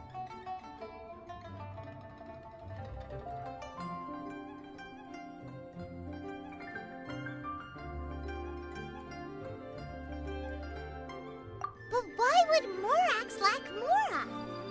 As the Rex Lapis Morax, I can easily create mora.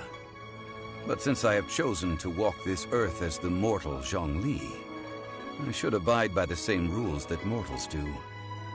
When I was journeying with you, though I still had the Gnosis in hand, I knew that I must soon retire from my role as an Archon, so I had to rehearse a little for my new life. Oh, no wonder! Paimon gets it now. You didn't look at the price tags when we were spending because you've never had to. But since you weren't used to not being able to just make more mora as and when you wanted to, you had to try becoming a parasite to society who lives off of other people's credit. Well, we were only spending Fatui money. You don't have to say it like that. In the City of Commerce, we do not merely exchange money or goods. We also exchange knowledge, memories, and foresight, as well as positions, roles, and lives. The Archon Morax could never experience life as the true mortal Zhongli could, no matter how many times he descended to be with his people. I must thank you for that. I will treasure the memories that I made as Zhongli, traveling the streets of Liyue with you.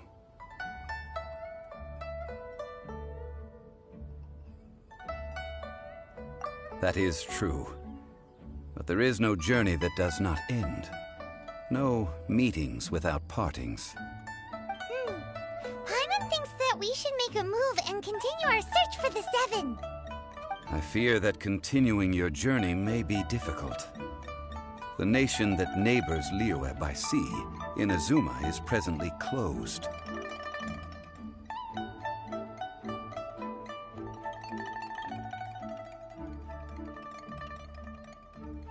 Yes, the nation has been closed by order of its deity, the Electro-Archon Ball. And just as the people of Liyue preferred to call me Rex Lapis, she too goes by another name among locals in Inazuma. Paimon thinks we've heard that one before. Raiden? That is the case. And since Raiden is also the shogun of the Inazuma Bakufu, people call her the Raiden Shogun.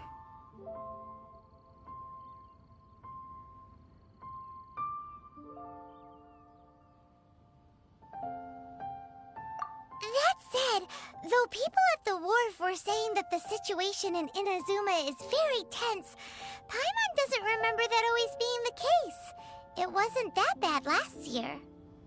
Zhongli, since you're Rex Lapis, shouldn't you know something about what's happening there? Just how did Inazuma become a closed nation? It's because of visions. Visions? When faced with circumstances beyond their control, humans often bemoan their lack of power. But if a person shows true strength of will at a desperate and fateful moment in their life, the gods will look upon them with favor. This is what visions are. Magical foci bestowed upon those who have been acknowledged by the gods. Uh-huh. That's how people in Teyvat see it. But starting from last year, the Raiden Shogun began promulgating the Vision Hunt Decree. Vision Hunt Decree? Yes. It was an order to seize all visions within Inazuma's borders, and to inlay them upon the hands of a statue of the thousand-armed, hundred-eyed god. They want to seize visions. But why? Aren't visions blessings from the gods? I should think that in the Raiden Shogun's eyes, it is precisely because they are divine blessings that they should be under the sole dominion of divinity. Whoa, that's harsh. The Animo Archon is the god of freedom, and the Geo Archon is the god of contracts. For her part, the Raiden Shogun is the god of eternity. It seems as though she has finally decided to eliminate any unstable elements that could pose a threat to her eternal realm. The fact that even I, the oldest of the seven, have now passed away, will only strengthen her resolve to pursue eternity. Knowing her, she must have again quoted that adage she is most fond of when proclaiming that decree to her people. 7 ideals for 7 gods, and of these, eternity is nearest unto heaven.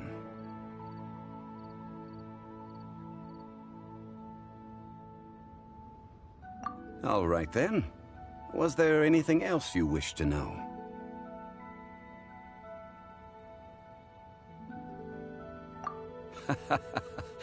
Ah, that was a good one.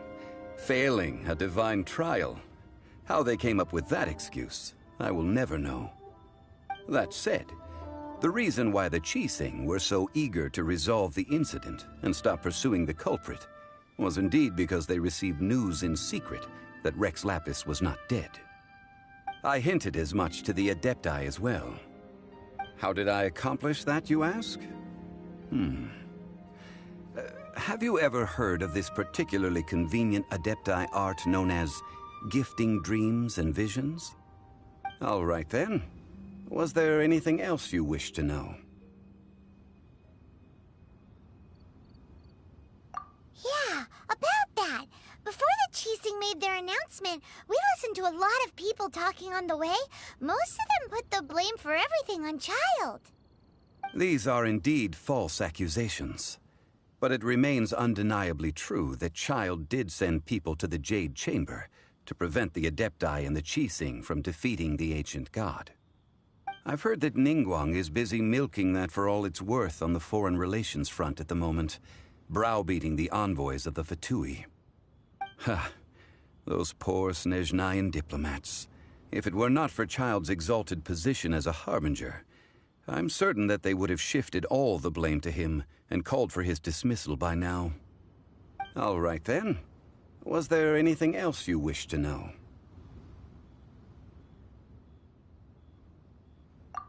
The time of the Adepti has long passed.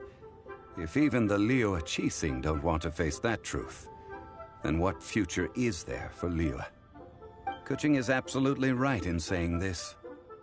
Now, though I did laud Ningguang's desire for power, believing this to be a good thing, and thought as a matter of course that she must have been behind the Qixing's plan to take governing power over Liyue from the hands of the gods and Adepti, could the original person who brought up the idea of seizing power have been...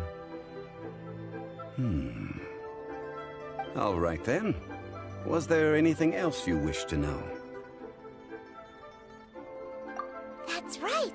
Zhongli, now that you don't have your gnosis, what's going to happen to all the Mora in Teyvat? Since Morax is dead, are they all just gonna disappear? Also, isn't the Golden House the only mint in the entire continent? Will it even continue to work? The Mora present now will not vanish. But the Golden House will indeed have to cease operations for a lengthy period of time, since creating Mora requires the use of the Geo-Archon's power. This is terrible! We're all about to run out of Mora! The world is coming to an end! Yes, this is indeed a major issue from a financial standpoint. Well, I suppose we'll just leave such troublesome matters to the Liyue Qixing to debate. Then, did you at least set some private funds aside for yourself? Oh, a private fund. This does seem like a good, logical, common-sense idea. It's a shame. What's a shame? It's a shame that I didn't think of it at the time. All right then. Was there anything else you wished to know?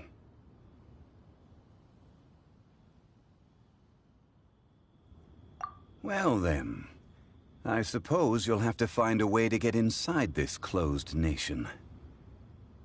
Have patience. I suspect that some serendipity must first come into play.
Millilith stands guard.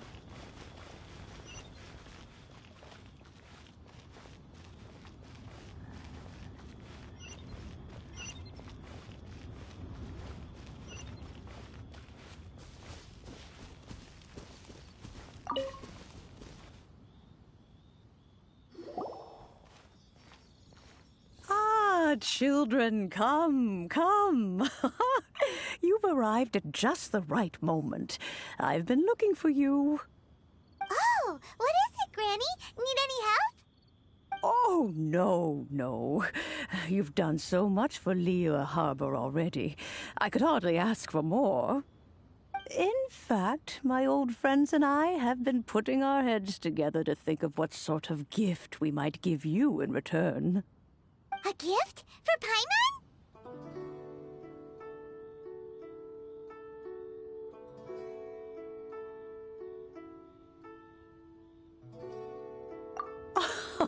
Oh, child, you are so very modest. Uncommonly so, even. But you mustn't decline this gift. I simply won't allow it. When you traversed my old teapot in search of the cleansing bell, I heard your little friend mention that you often camp out in the wilds. That simply won't do. Especially since I imagine you still have a very long journey ahead of you. Fortunately, I have not yet grown so old as to see my subspace creation abilities atrophy.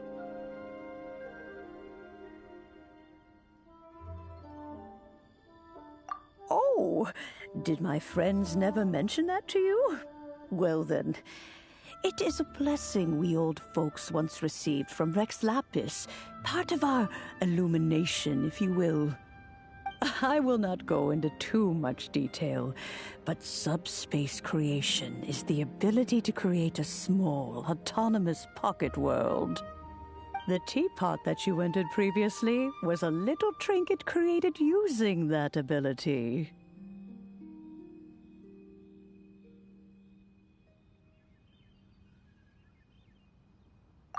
So, in the eyes of an Adeptus, creating a magic teapot world is just child's play, huh? Oh, indeed, the teapot is nothing to boast of. One such as myself must depart from this realm to create a world of one's own. Rex Lapis, on the other hand, moved mountains and seas. That is what one might call an exercise of true power. But that's enough nostalgia for now. The gift that I have prepared for you just requires a few final materials to add the finishing touch.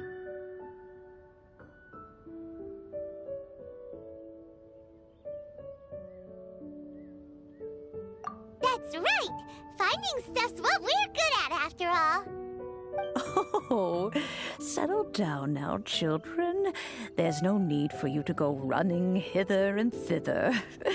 I have already found a fleet-footed youngster to prepare what I need.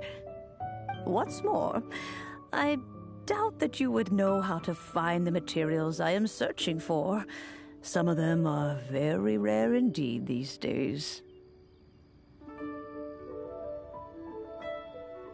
Well, for starters, I require some shimmer soil from the banks of Dihua Marsh. Back in the day, it could only be found where the glazed lilies thrived most profusely. You would have to dig downward, following the roots of the glazed lilies, and if you were lucky enough, you just might find a small patch of shimmer soil there. But almost no one has been able to find shimmer soil in this manner since Dihua Marsh came to be the way it is today. Even more difficult to find is smaragdus jadeite, which must be chiseled from the rock of the chasm. Or so it used to be. Ever since the Blackcliff Forge opened for business, they've slowly but surely stripped the mines all but completely bare of it. In any case, smaragdus jadeite is an Adepti treasure, and the Adeptal power within is not something that most humans can withstand. Extended contact with it is, in fact, harmful to humans. Goodness knows if that child will succeed in finding these items. Well, since you're an Adeptus, Granny, the person you asked for help, they must be an Adeptus too, right? Yes. I suppose she does count as an Adeptus. She counts? How come there are so many Adepti in Liyue Harbor? We seem to bump into them all the time. It feels like even when you go out to eat, you could be sitting next to an Adeptus and never even know it. Maybe so. Who can say? A fair few of my old friends are rather fond of mundane mortal life, after all. I'm back, Granny. Oh, I don't believe we've met. Ah, allow me to do the honors. This child here is Yen Fei. She's the one helping run some errands for me. Yen Fei, I believe you already heard of the traveler and his traveling companion. Of course, who hasn't? Much has been written about you in the Millilith's records. You became one of Liyue's most wanted after the Millilith marked you as a suspect following the incident at the Rite of Dissension. After which, you fought off the Millilith at Julian Karst and made contact with the Fatui. Before finally defeating an ancient god together with Granny and her associates, and subsequently being cleared of any and all suspicion by the Qixing. What a shame.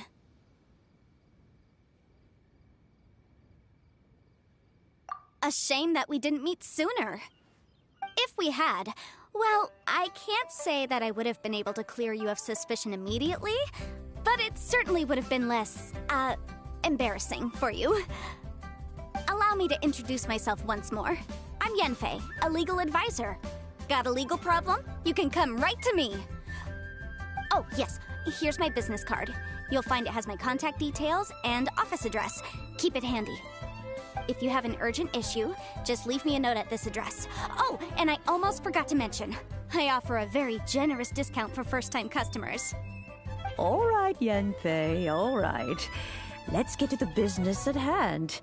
I do not think these two are in any dire need of legal assistance at the moment. You'll have to excuse Yenfei. She's always been like this, ever the talkative one when it comes to her own affairs.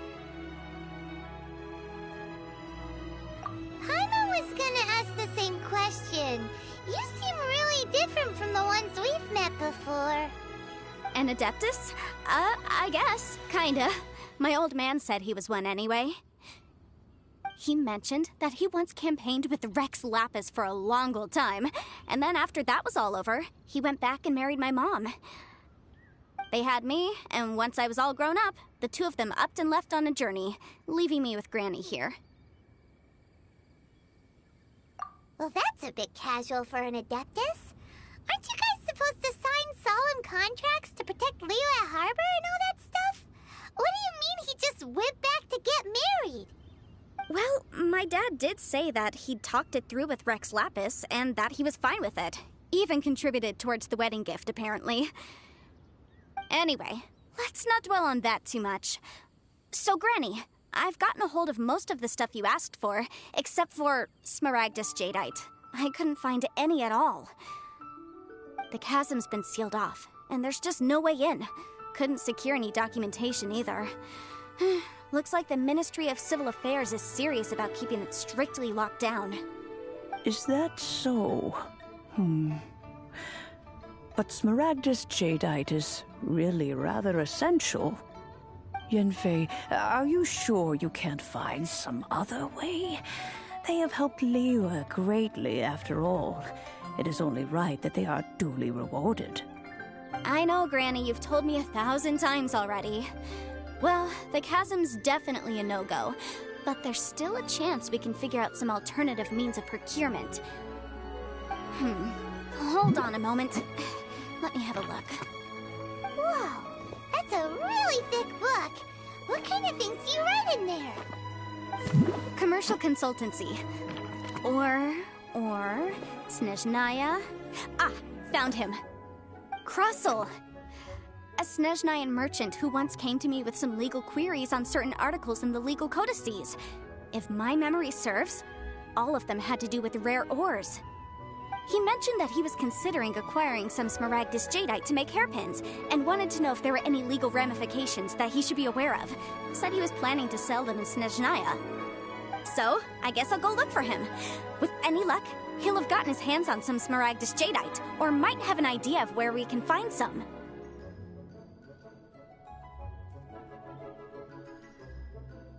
Oh, you want to join me?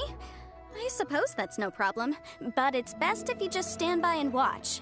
If you try to get involved, you'll only risk placing yourself in legal jeopardy. Wow, An Adeptus imploring us to avoid incurring legal liability.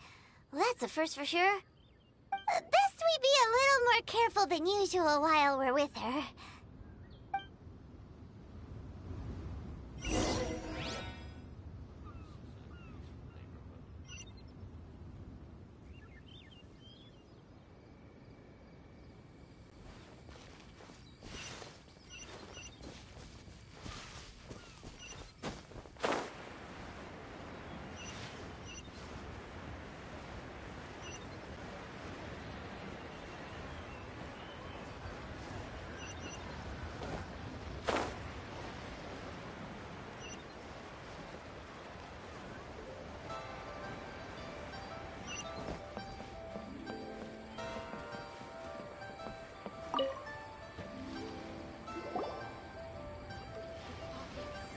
Hello, Mr. Crossell.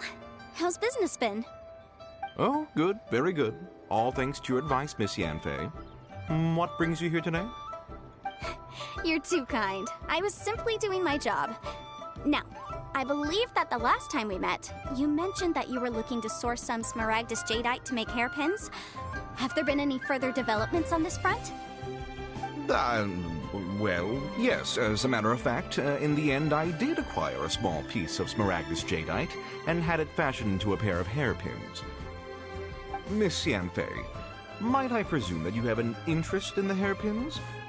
I must apologize. I've already rented them out to a lady named Zhiqiao. If you'd like to inspect them, you may have to wait quite some time. Wait, isn't Smaragdus jadeite really rare? Aren't you worried about the hairpins getting damaged or lost while they're being rented out? No, I'm not worried in the slightest, because I signed a contract with Miss Zhiqiao before renting them to her. The contract makes it quite clear that if she loses or damages the item in question, she must compensate me for its full original value.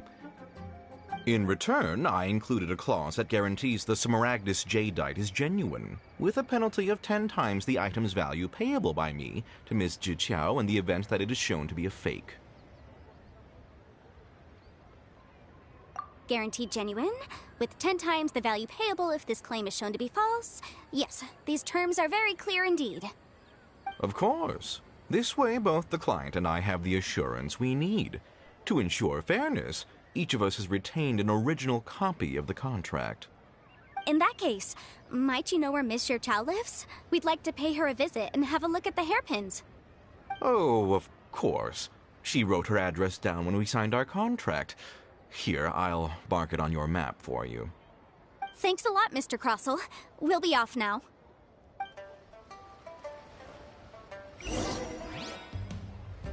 My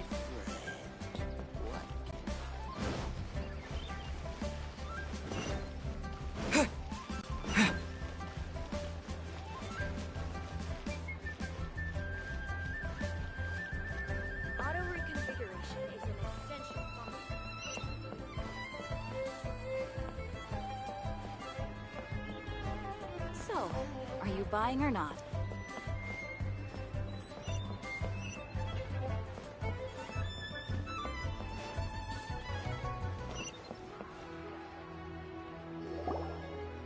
Oh, whatever shall I do? Yes, that's me. Is there something I can help you with? How do you do, Miss Zhiqiao? We understand from Mr. Crossell that you recently rented a pair of hairpins from him. My associates and I are very interested in them. Would you mind letting us take a look at them? The hairpins? I can't lend them to you right now. I've lost them. I don't know how it could have happened. I always kept them right by my side, and I hadn't even worn them yet. I spent so much money on them. If I have to pay their original value, there's no way I could come up with that amount of money on such short notice.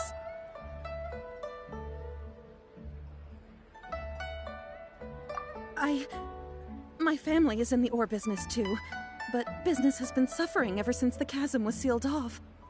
We now have a backlog of paid-up orders just sitting around, so we've been having to purchase some stock from other ore merchants to complete them. A big banquet is coming up in a few days, and several ore merchants I know of will be there. I need this opportunity to mingle and discuss prices. That's what the hairpins were for, well, to keep up appearances. I can't have them looking down on me. But now that I've lost the hairpins, what will I do? Why does Paimon have a sudden strong sense of deja vu?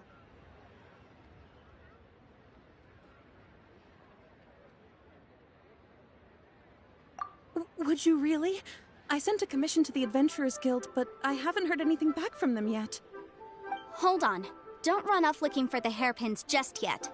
Miss Zhou, would you let me have a look at the rental contract you signed? Huh? Well, I mean, sure, I have it right here. Here you are. Let me see. That's right! Yanfei said she's a legal advisor, didn't she? Maybe she can help Zhou somehow.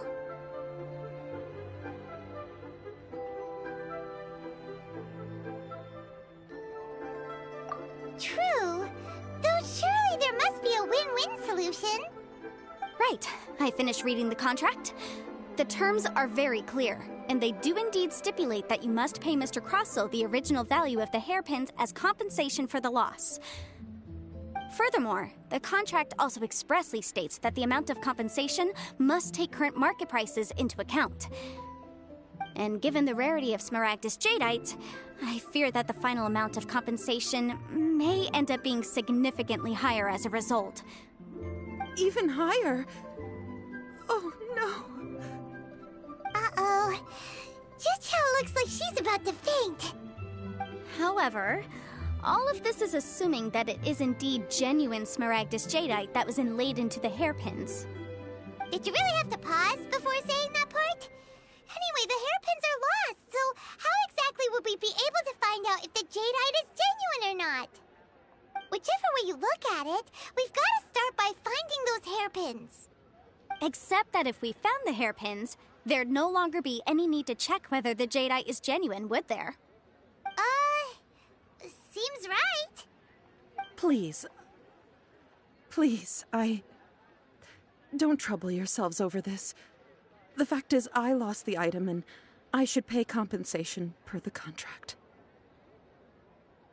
However much it is, I will have to pay it. My family are merchants, after all.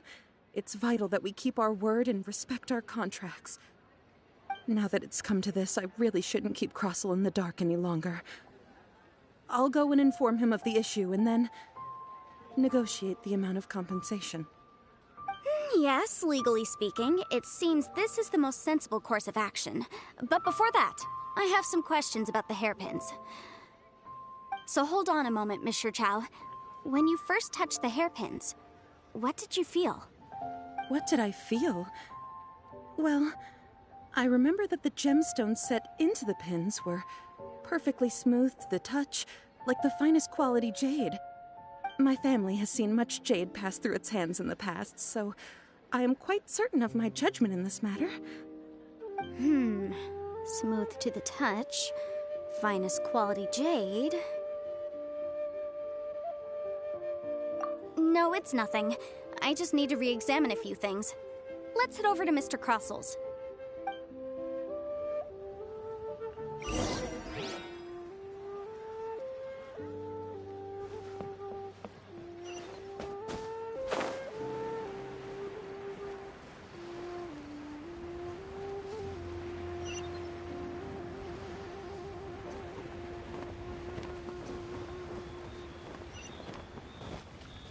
I should open a store here.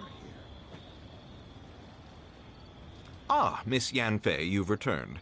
With Miss Zhiqiao in tow, too, I see. How are the hairpins? I trust you're quite satisfied with them? About that.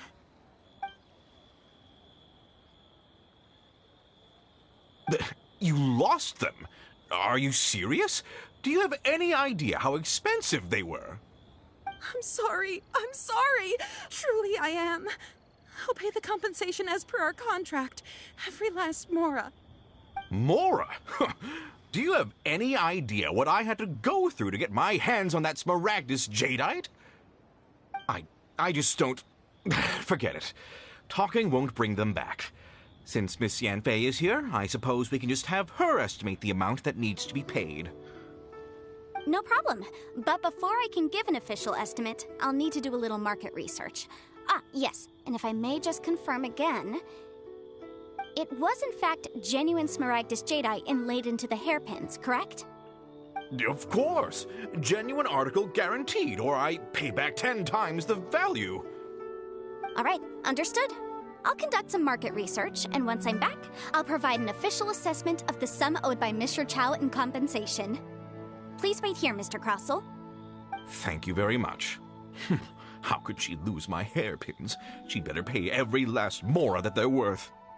Looks like I'll have to find some way to raise that money. Please wait, Mr. Chow. I have something to discuss with you. It's not convenient to speak here, so let's find somewhere that we can sit and talk in more detail.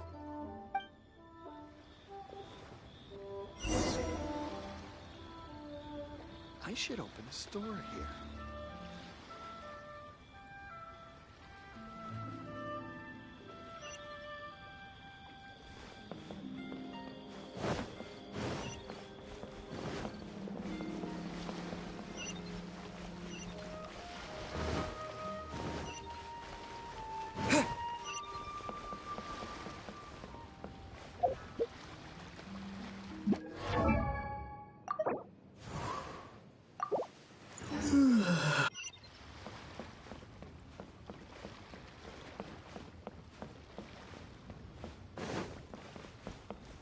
Oh, what should I try this time?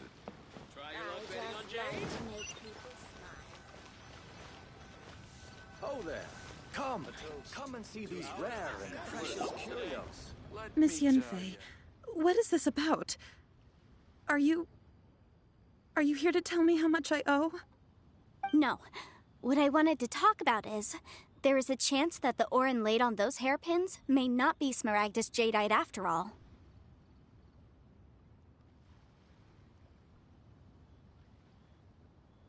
What do you mean?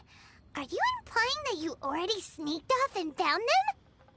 Obviously not. I'm no adventurer, let alone a member of the guild. I don't run thankless, time-consuming errands for a living. Let's just say I made some deductions. I don't know if Granny told you this, but smaragdus jadeite is found deep underground and contains very concentrated elemental energy. If mere mortals come into contact with it, well, they'll be sick in the best case. And in the worst case, they could even experience a dramatic change of personality. It most certainly would not be smooth to the touch. Mr. Chow, did you at any time feel unwell while the hairpins were in your possession? No, not at all. I felt perfectly fine the whole time. Not even the slightest bit unwell. I didn't feel anything special at all, in fact.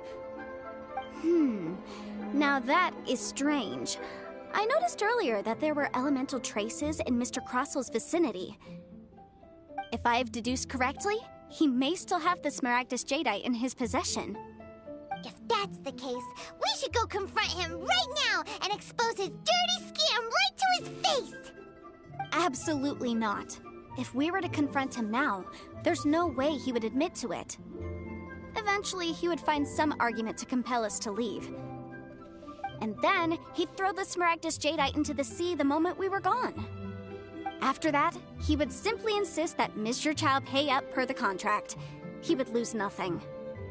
Meanwhile, we would have to look under every stone in Liyue, hoping and praying that the hairpins do actually still exist somewhere in this world. So vivid that Paimon thinks it might be experience talking. Oh, it certainly is. I've seen my fair share of situations like this, and brute force methods are certainly one way of resolving them. Fortunately, I have far more elegant solutions at my disposal. I'll share them with you in due course. Well then, since you're so experienced in dealing with problems like this, perhaps you could help me, Miss Yanfei. Oh, that won't be a problem. But first, Mr. Chow, can I ask you to please sign this contract? Huh? Does there have to be a contract for everything? Paimon can't even keep track.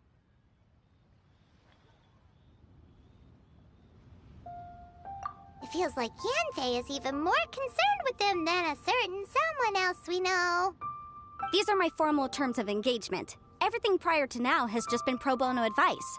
But for me to investigate any further, I require a written contract.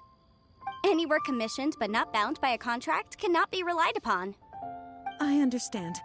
Then I will be glad to place this matter into your capable hands if you will take it, Miss Yunfei. No problem. Just sign here, and I'll sign too. Okay.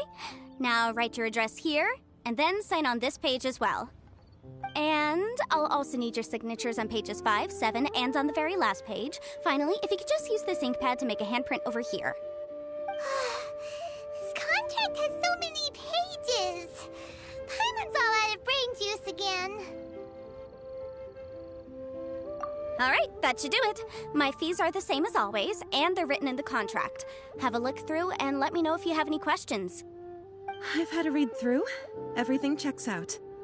Well then, here's your copy of the contract. I will retain the other copy.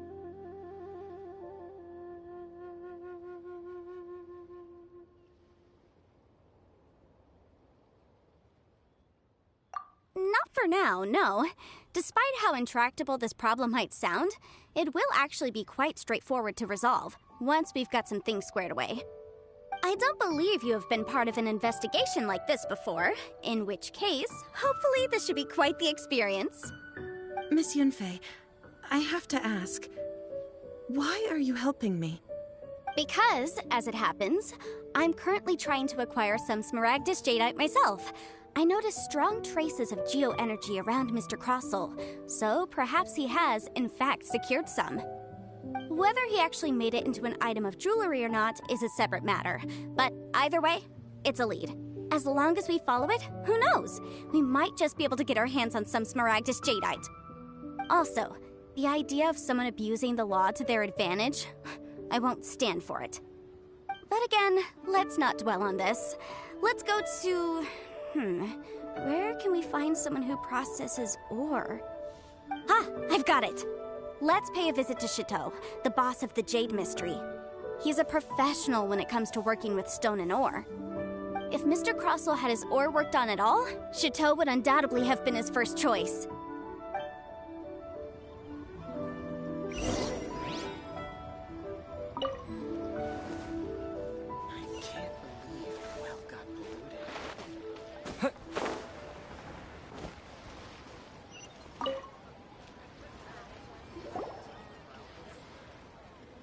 Why, hello there, honored customers. Welcome to... Oh, it's you, Miss Yanfei. Is something the matter? Surely not more spurious claims that my jade betting is rigged and no one can ever win? Oh, I swear on all that is sacred. No, nothing of the sort. Has a Snezhnayan merchant named Crossel enlisted your ore processing services recently by any chance?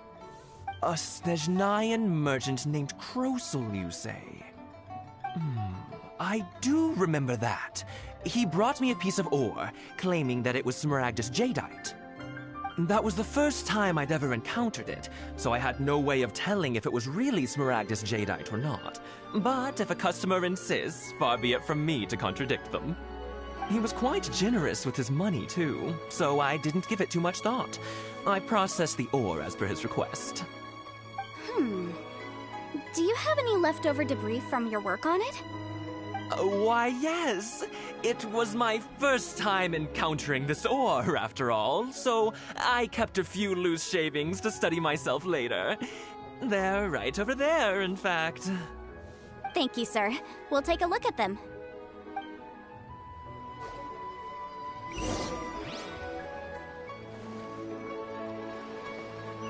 Try your luck betting on Jade?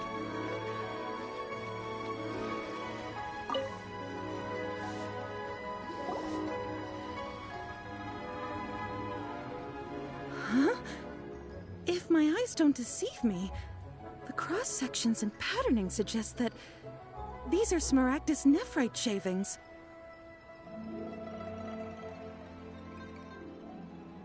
Yes, it's not particularly rare, nor is it especially valuable. It's used to make jewelry all the time.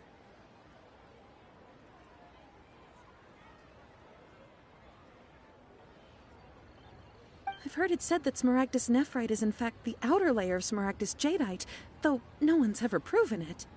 A thin layer of separation, huh? If you must see for yourself, try examining these shavings for traces of elemental energy. Smaragdus nephrite is an entirely ordinary ore, containing no elemental energy whatsoever. Is that so? Well, we might as well give elemental sight a shot. So, did you find anything? So they really are different. But wait, how come Jichao was able to tell what it was just by looking at the shards? That's pretty awesome. There's nothing special to it. It just so happens that I've come across a great many of these in my time.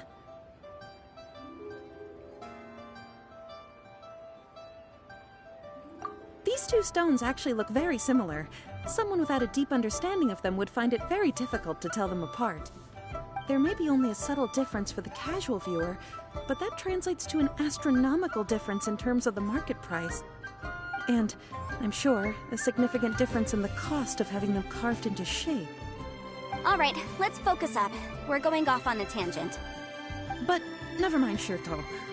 Why would Mr. Crossell...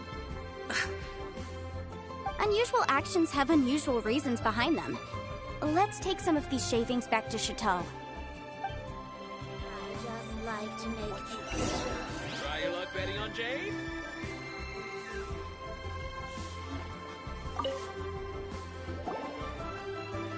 Miss Yanfei? Might I be so bold as to inquire, If you could just confirm for me once more, sir. Mr. Crossell did indeed claim that the ore he brought to your store was in fact Smaragdus jadeite, did he not? Yes, that's right. I still have a record of the job with me, in fact. Here. It says quite clearly, 1 chunk Smaragdus jadeite, uncut. Then I have no further questions. But could I borrow the processing record and these stone shavings? Of course. But might I ask why you need them? Oh, I have my reasons. Ah, yes. Please sign here on this affidavit. This document shall serve as signed proof that these stone shavings originated from the, ore that Mr. Crossell brought to your store. Please read it carefully. Yes, I see.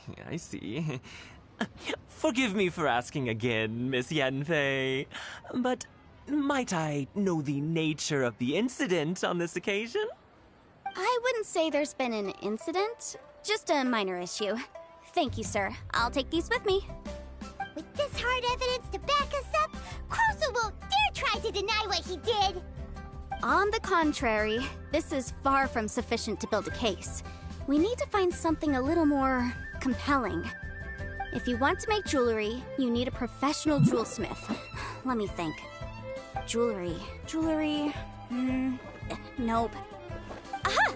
Got it! Singxi. She often helps people to find a jewelsmith. Let's go pay her a visit. Well, that was quick.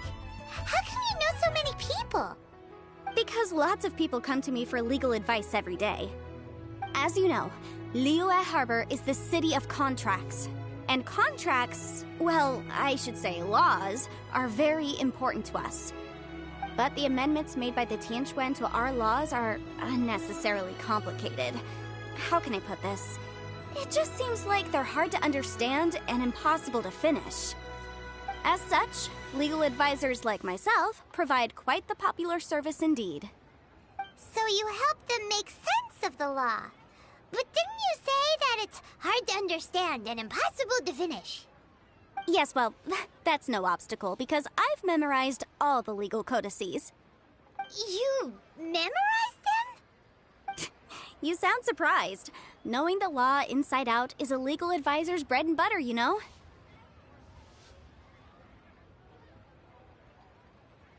Oh, this has nothing to do with being an adeptus. I just like reading things. Again, with that casual tone. Well, that's that then. Let's go look for Singxi.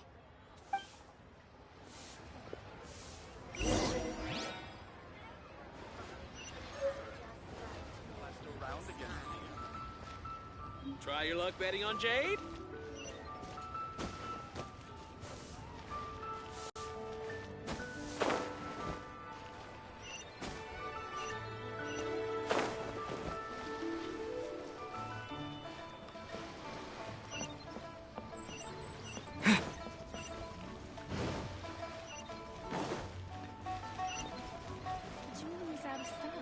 We have some new items in.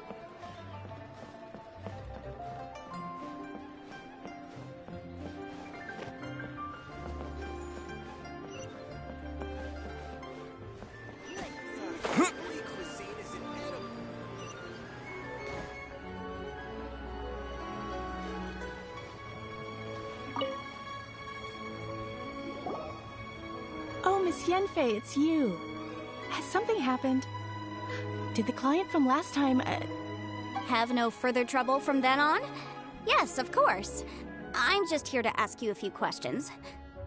Has a merchant by the name of Crossel asked you to put him in contact with a jewelsmith recently? Krosel? Yes, I remember him. He's a merchant from Snezhnaya, no?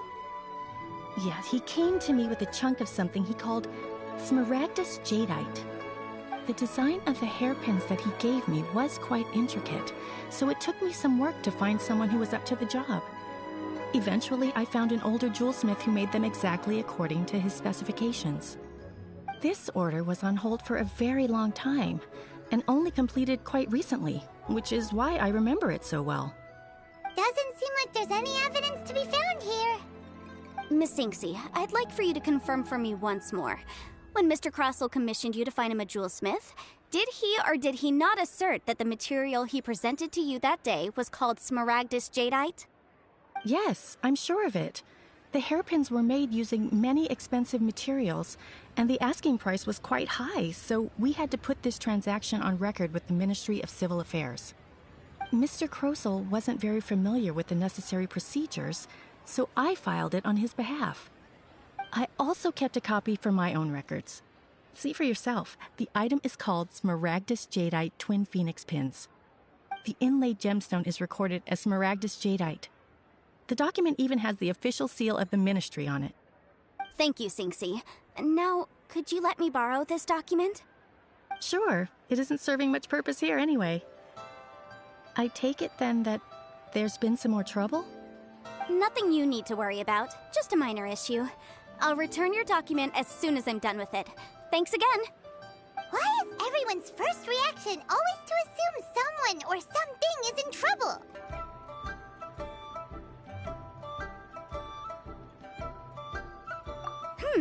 I believe we have almost all the evidence we need. We just need to make one last trip. Let's go to Boo Boo Pharmacy to speak with Dr. Baiju.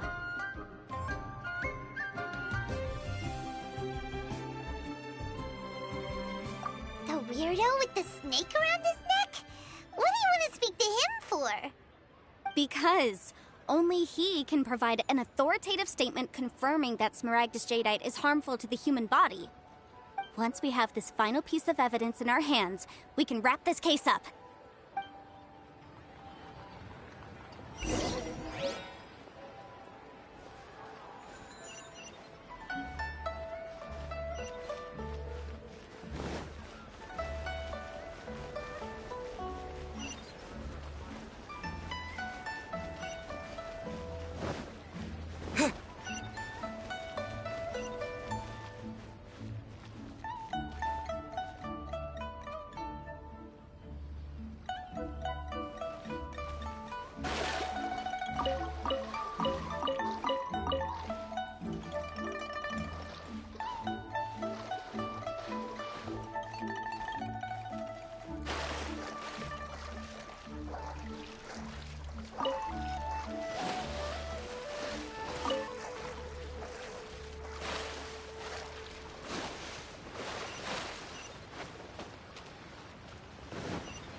My, to what do I owe the pleasure? though I'm afraid that if you're looking for our little Chi-Chi, she's out gathering herbs. And if it isn't Miss Yanfei as well, now that's an even rarer honor. What business brings you here, might I inquire? Some charlatans peddling ineffectual medicines again, no doubt? No. I'm here this time to ask if you're familiar with Smaragdus Jadeite. Smaragdus Jadeite? Why, yes, there is some information about it included in the 6th commentary on the 7 Mountain Treatises. The 7 Mountain Treatises states that this substance springs forth from stone marrow within the mountains and will bring disaster to any mere mortals who touch it.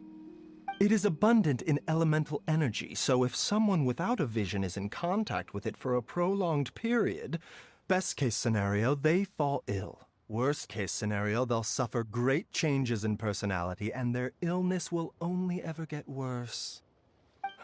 Anyway, I'm sure you didn't come all this way just to chit-chat. Knowing you, Yanfei, and given the specific nature of your question, I suppose that you're about to ask me to write an official affidavit attesting to the pharmaceutical peculiarities of Smaragdus Jadeite? That is indeed the case. If you would be so kind, Dr. Baiju. No trouble at all. It's just a single document. Won't take me a moment.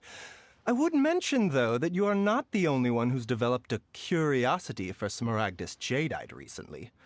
A Snezhnayan merchant came to ask me about it not long ago. But after I gave him my reply, his expression shifted to one of remarkable disappointment. I wonder, Miss Yanfei, if your pressing business might be related to this Snezhnayan merchant? You needn't concern yourself about that, Dr. Baiju. Thank you for penning us that document. I'll make sure to compensate you in due course. You're too kind. Take care now. That Baiju guy is as weird as ever. Is it just Paimon, or does it feel like he was fishing for something back there? Dr. Baiju's always been like that. Well, we have the evidence we need. Let's go find Mr. Crossell.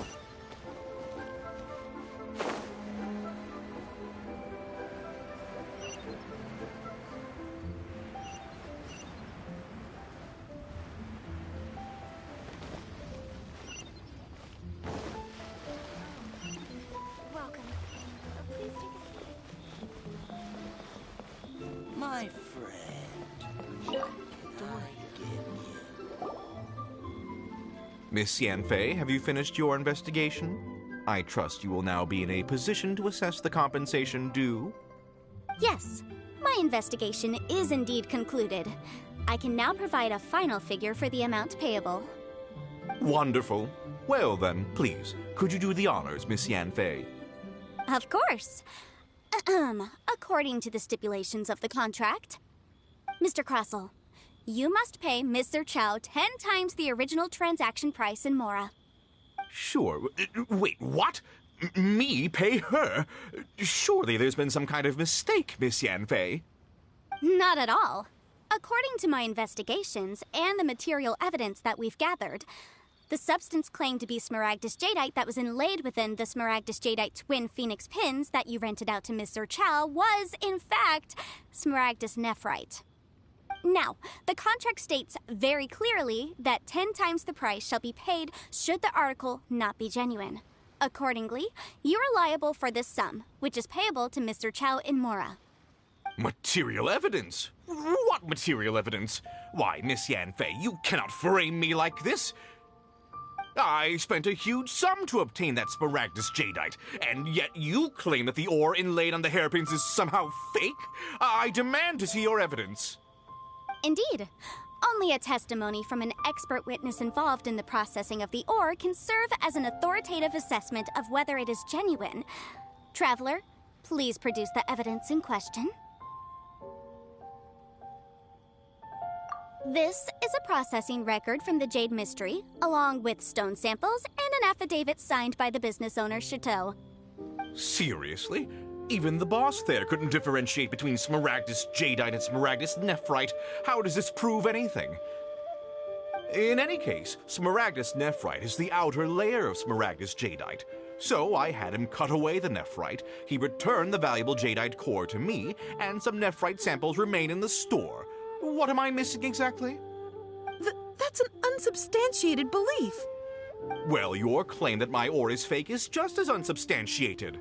And we are here to talk about evidence, aren't we? Ugh. Looks like our first piece of evidence didn't convince him at all. Seems like he came prepared. What should we do next? Hard evidence, something legally binding. We have just the thing. Show him, Traveler. This document proves that my hairpins are the real deal, doesn't it? This is the Ministry's seal, after all.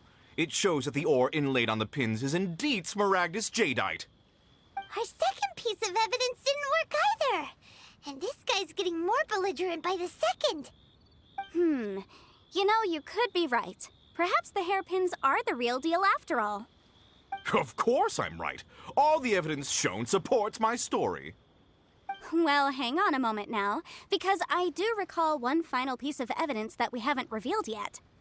Traveler, would you do the honors? This shall serve as decisive proof of our case.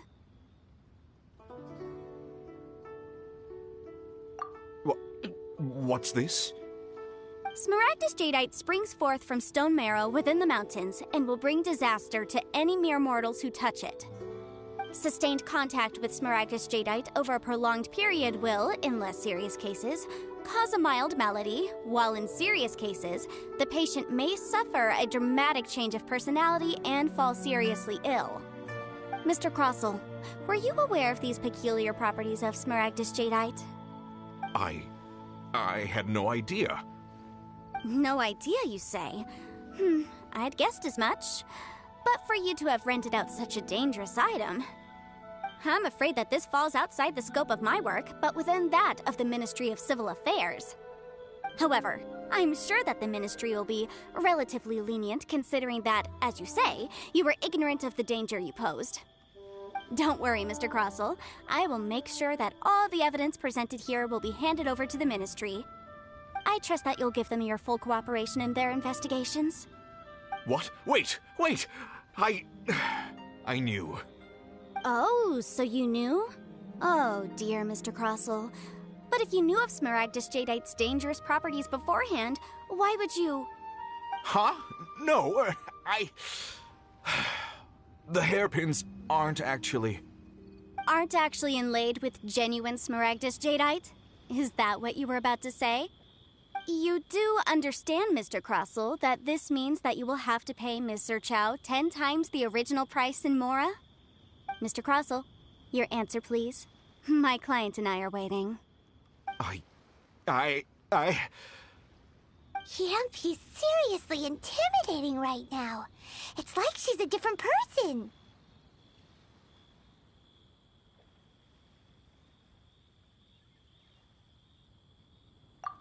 I admit it. I confess. The ore I had inlaid on those hairpins was Smaragdus nephrite. But I'm a victim in all of this, too. I invested a great deal of time and money into acquiring that small amount of Smaragdus jadeite, in the hopes of turning it into a piece of jewelry that would fetch a fine price. But after receiving it and carrying it around for a few days, I started to feel extreme discomfort. I couldn't sleep a wink or eat a single bite. I was in a constant state of agitation, too. I went to Boo Boo Pharmacy to get myself checked out, only to discover that this sort of stone cannot be worn as jewelry. But how could I let all that money go to waste? That's why I had another pair of hairpins made from Smaragdus nephrite, which is almost indistinguishable from Smaragdus jadeite. I kept the real Smaragdus jadeite in a specially made box. I daren't touch it again. I was worried that someone would see through it, which is why I only dared to rent them out, not sell them. And then to top it all off, Zhiqiao lost the hairpins after I rented them out to her. Exactly! If they weren't the real deal, why'd you make her pay so much? I didn't want to either, but when I purchased that Smaragdus jadeite, some of my business partners found out. I knew they'd be watching closely to see how much I could make off it. If word got out that I sold a pair of fake hairpins, then my days in this line of business would be over. All right, let's cut the appeals phase right there. I failed to see what bearing any of this has on your transaction with my client. According to the contract, you must pay Mr. Chow 10 times the original price in Mora, and that is final. 10 times? Croso looks like he could faint any second. As for me, according to my contract with Mr. Chow, 20% of that sum will go to me. 20%? That's as much as I spent on that Smaragdus Jadeite! There's no need. It's fine. You don't have to pay me that much, Mora. Even if the Smaragdus Jadeite on those hairpins was fake, I still bear responsibility for losing them. Legally or not, I think I owe some compensation for that. Ms. Jichao, you... However, Mr. Crossell, since you have no use for that chunk of Smaragdus Jadeite, why don't you give it to me instead? I'll consider us even. What? But all right, then. This cursed rock's brought me enough grief as it is. Miss Yunfei, I'll turn this Smaragdus Jadeite over to you. I trust that it will suffice as remuneration? Well, that's not quite how the rules say this should go. But whatever. It'll do. Thanks so much for your help this time, Miss Yunfei. When you have the time, I'll be sure to visit and express my thanks more appropriately. Oh, come on. No need to stand on ceremony. Now, if I may confirm this again, Mr. Chow, have you and Mr. Crossell come to an understanding? Well, yes, I believe we have. Well then, that's good. Mr. Crossell, it seems that my client has no further claims against you. Is that so? That's good. That's good. Actually, Mr. Crossell, I'd like to talk business for a second, if I may. I could see from the hairpins you produce that you're very skilled in jewelry design. My family, on the other hand, works in the ore business, and we have a fair stock of fine ores. If we could join forces, your jewelry designs and our choice ores, I think we could do some fine business between us. Let me think for a moment.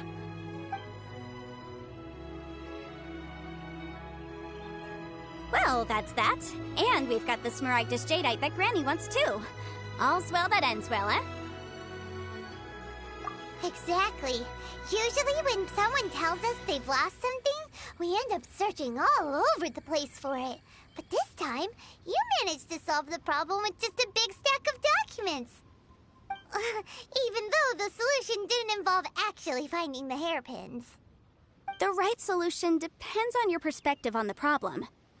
The objective of my client, Mr. Chow, was to reduce her liability to pay compensation. So, rather than looking high and low for some hairpins, proving that the rented item was nowhere near worth what the vendor had claimed it to be was the more efficient solution.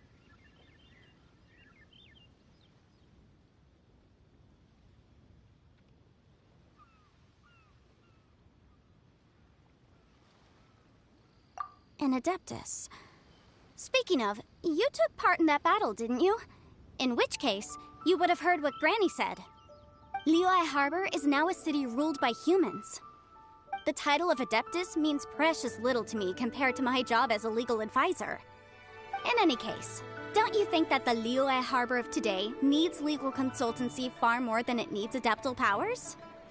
Paimon can think of someone who would definitely disagree with your reasoning.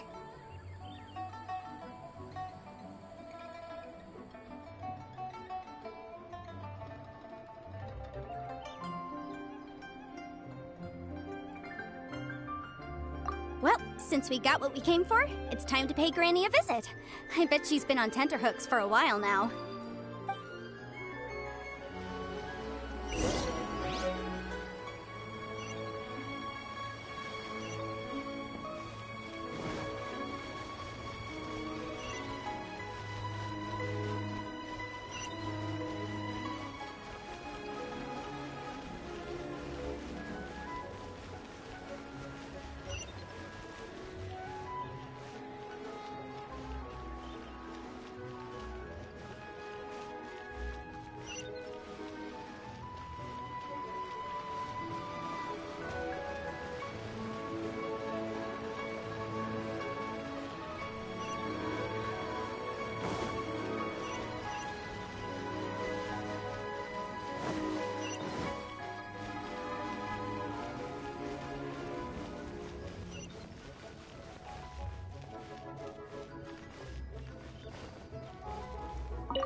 have returned.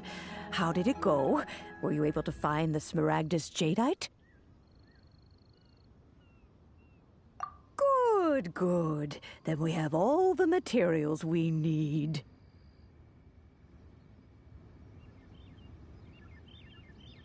Well, if we're all set, Granny, I'll get going now. Got a ton of clients waiting for me back at the office.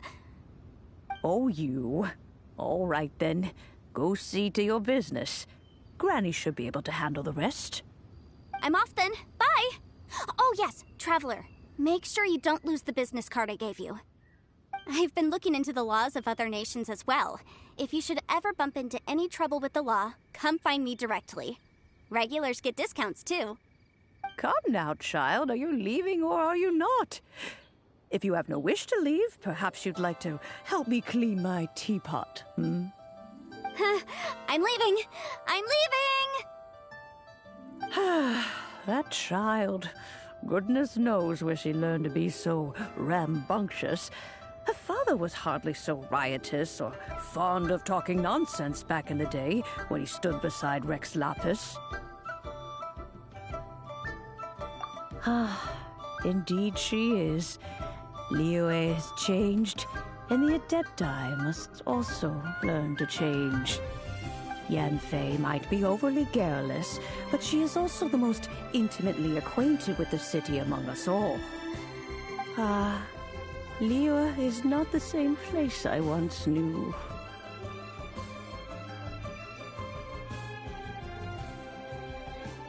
All right, then. Let us speak of this no more. Back on topic. I believe that I still owe you a little gift. Oh, Paimon's so excited! How is it made? It is but a single teapot. It shan't take long at all. Just wait here for a moment.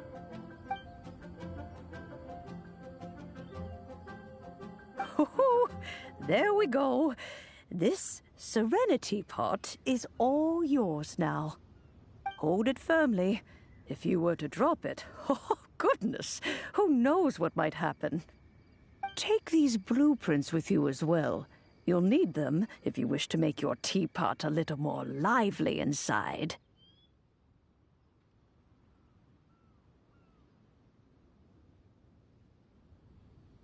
Wait a minute, Granny! How exactly are we supposed to use this teapot? Oh, you needn't worry about that. I've already arranged for a certain little helper to await you within this teapot.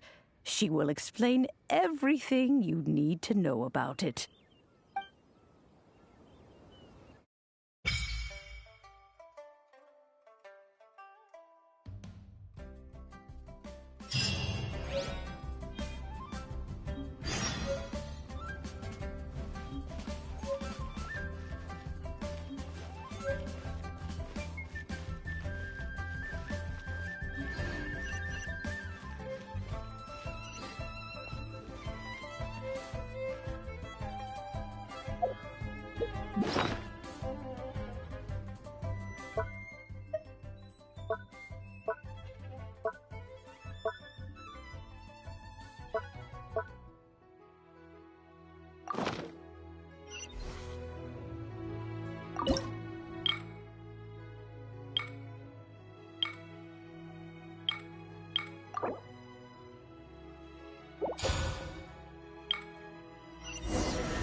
Wow!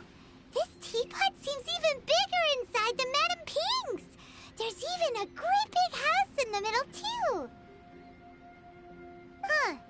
But there's just a whole load of nothing around it.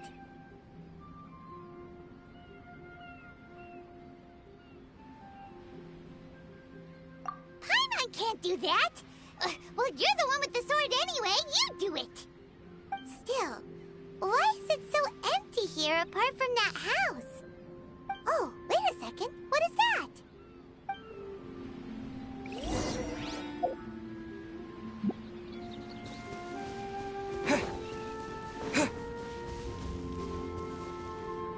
Well, it seems that we have a visitor.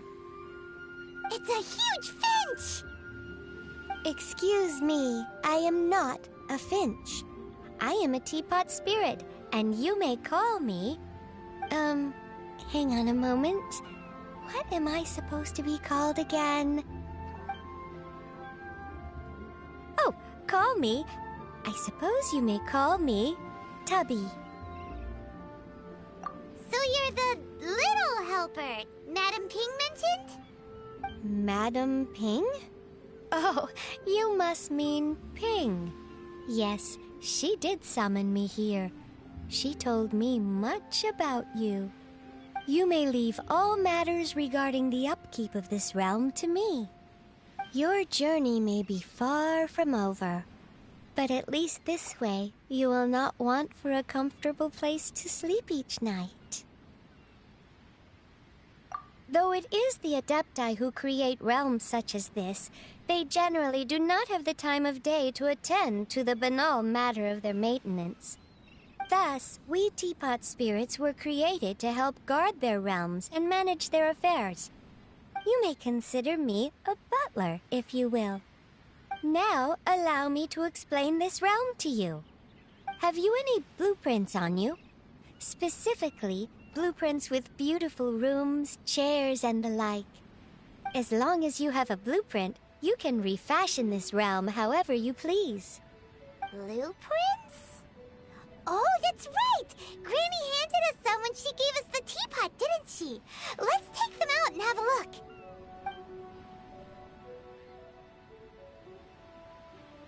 Yes, these are the blueprints I'm talking about. Go on, open them up.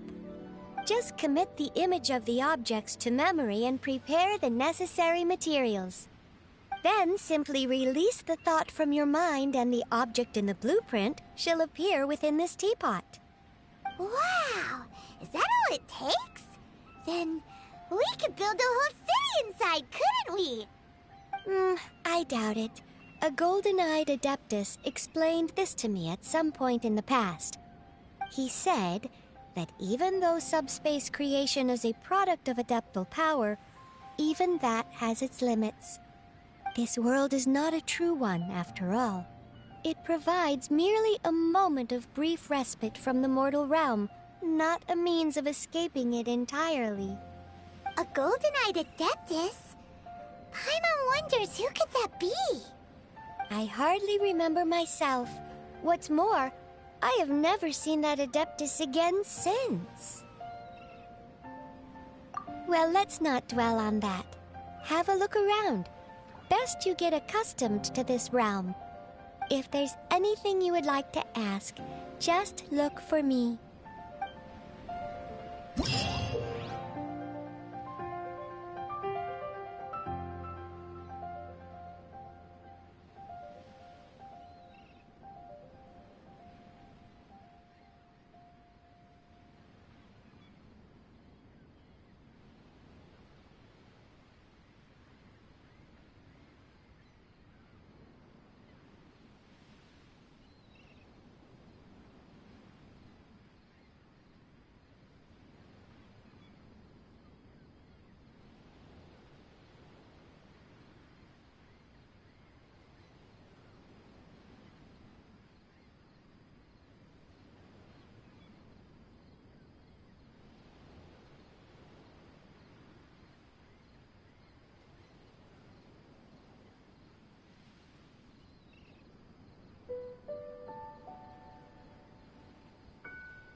เ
Maybe you're not used to the place at the moment, but once you've materialized enough rooms and furniture through subspace creation, it will feel just like home.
Maybe you're not used to the place at the moment, but once you've materialized enough rooms and furniture through subspace creation, it will feel just like home.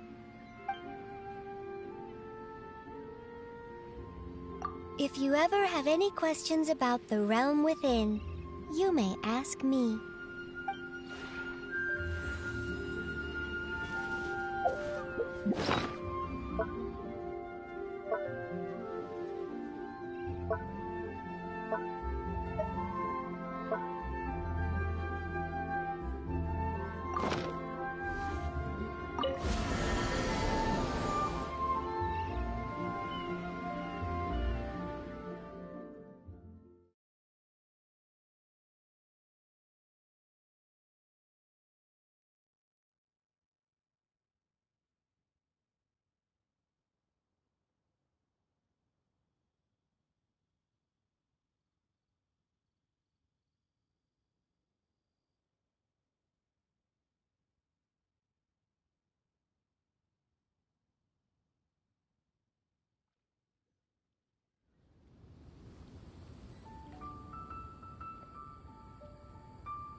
Oh, wonderful. Another flower is blooming.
blade!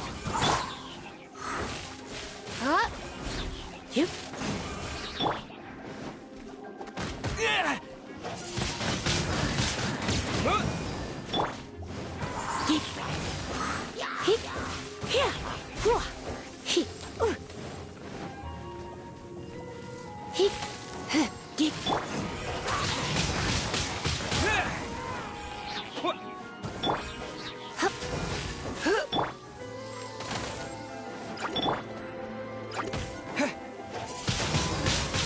Wind blade!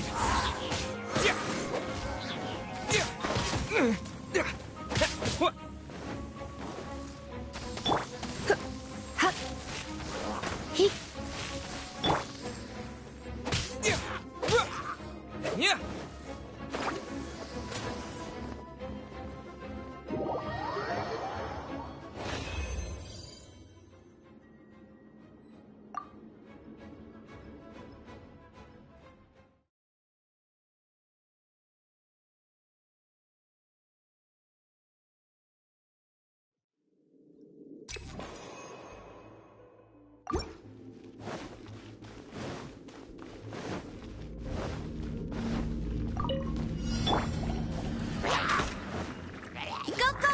Bunny! Hup, here! You, hup, he, hup, hup, deep, hup, you, here, hup,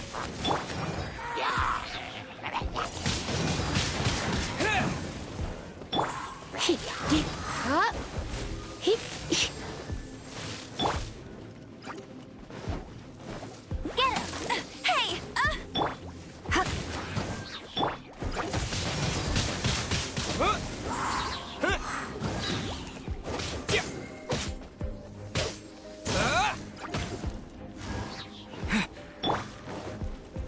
I'll race you there!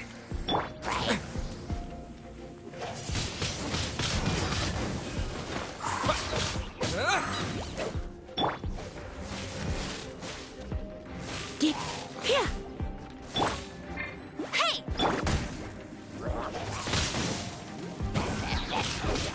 Yeah.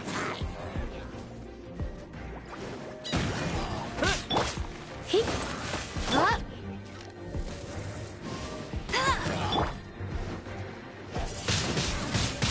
Wind blade!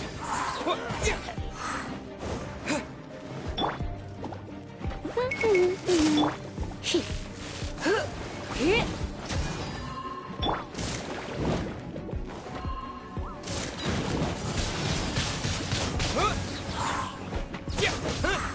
Freeze!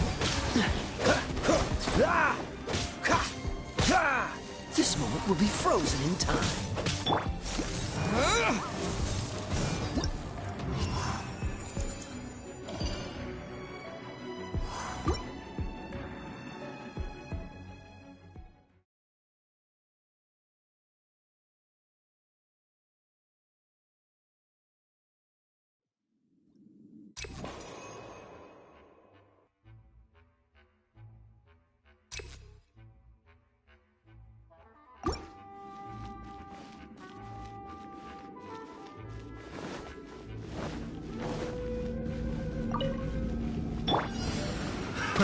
Another test subject. That tingle? Deep, hup. Don't be such a brute. He, deep, hup. That tingle? I got a little taste. Fry. Have a little taste. Pick the wrong test subject. That Go, tingle? Baron Bunny! That tingle? That's more like it. Cool. Have a little taste.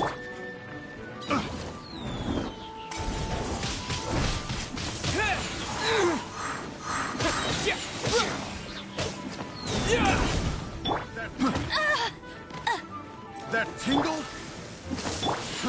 Fry.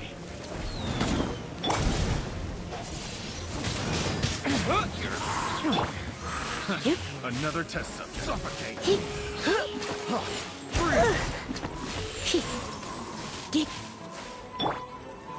Suffocate! Freeze!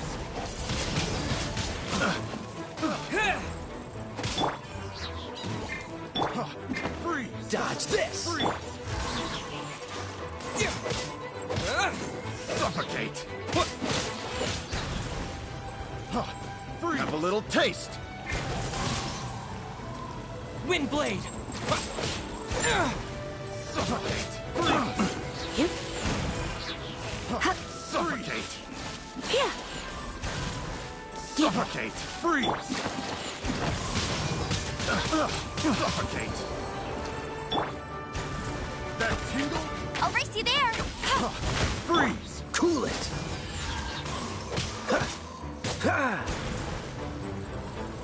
That tingle?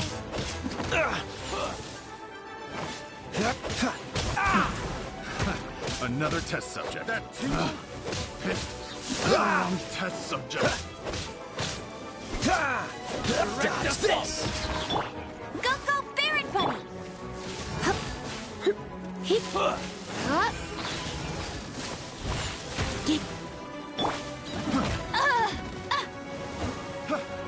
That tingle? That tingle? Not so hard! That tingle? Freeze!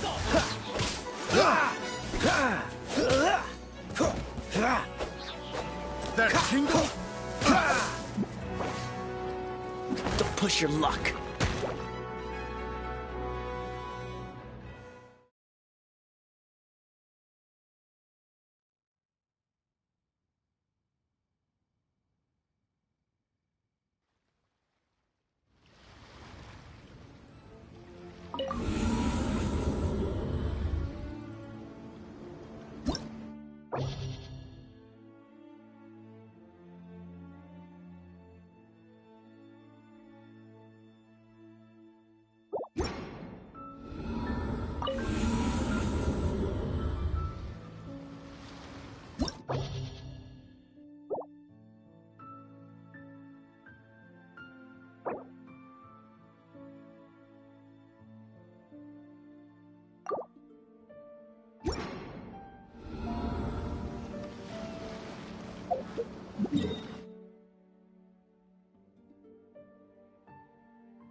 Transfers of supplies must...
Come a little closer.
Someone needs assistance. My. Cool it. Leave it all to me.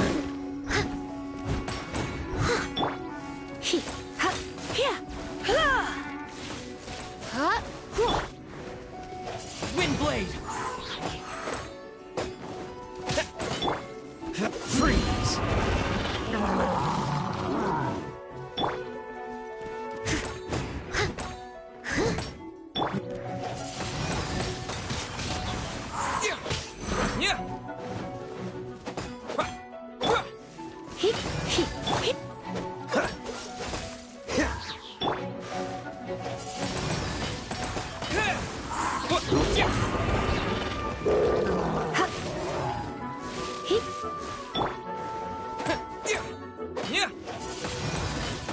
Wind blade. Steady as stone.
is the meaning of life?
da da da da da da.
catch up.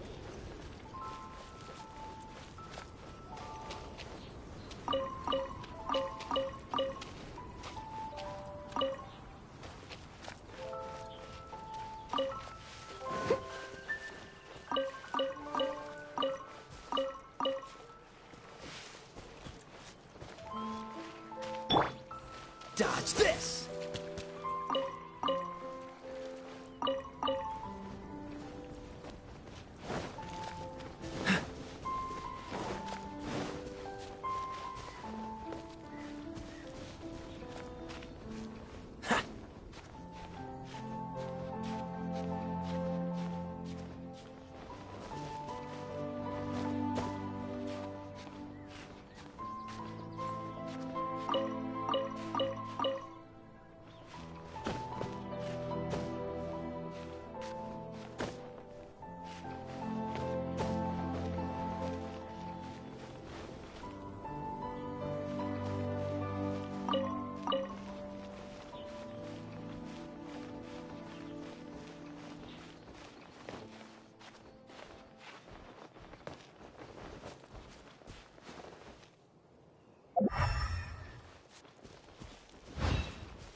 What's the hurry?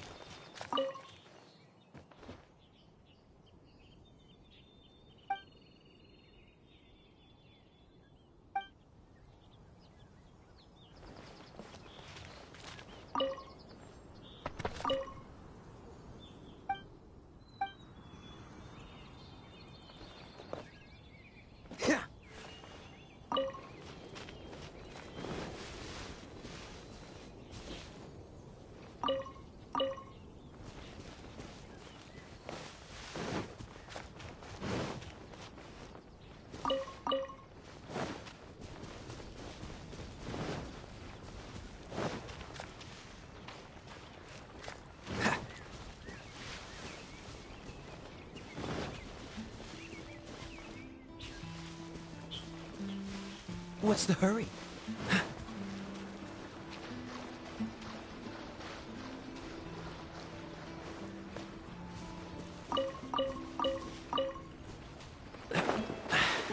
Catch the wind.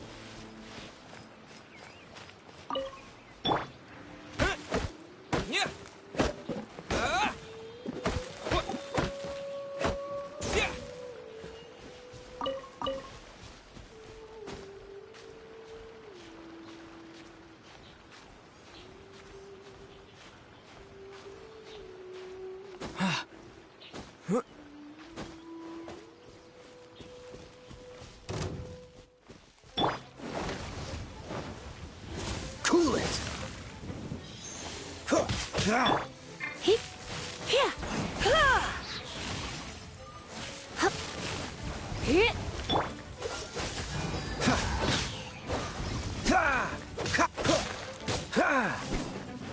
Dodge this!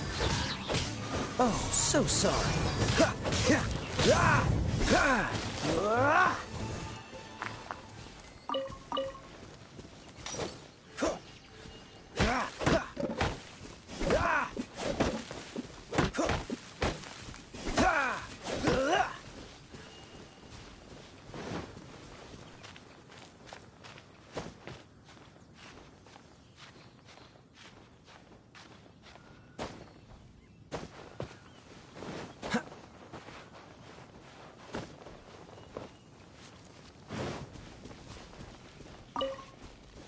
What's the hurry?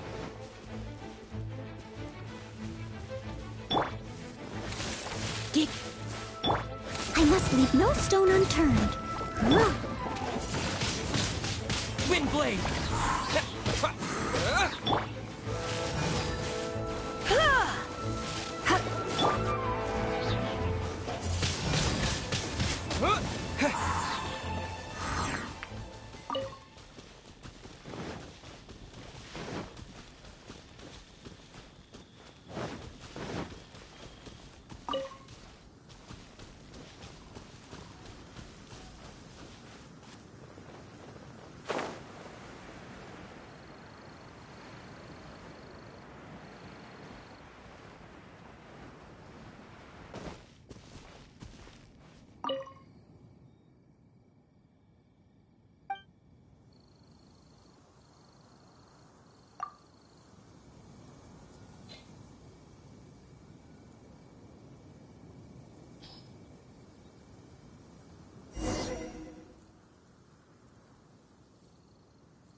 Tramp.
Leave it all to me.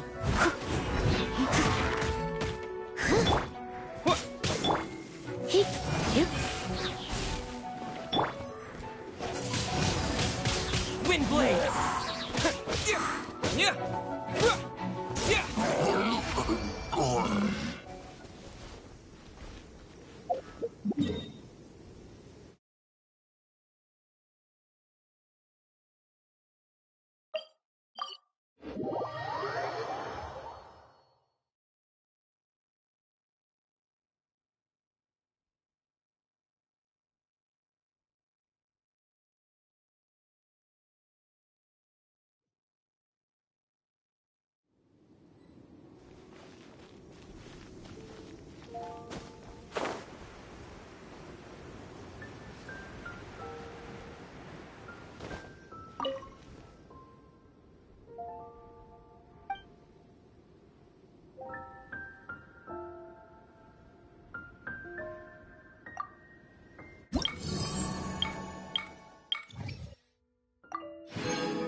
Wish me luck.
Let's dance.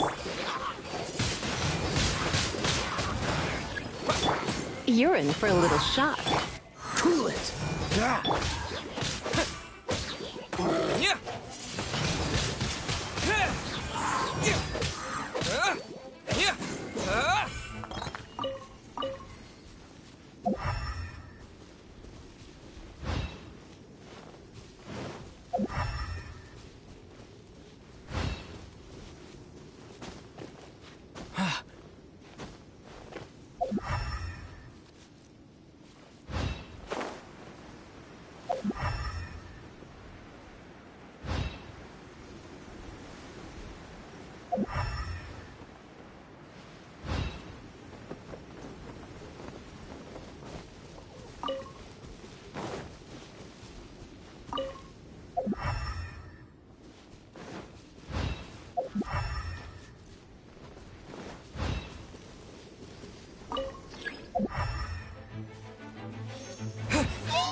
Windblade!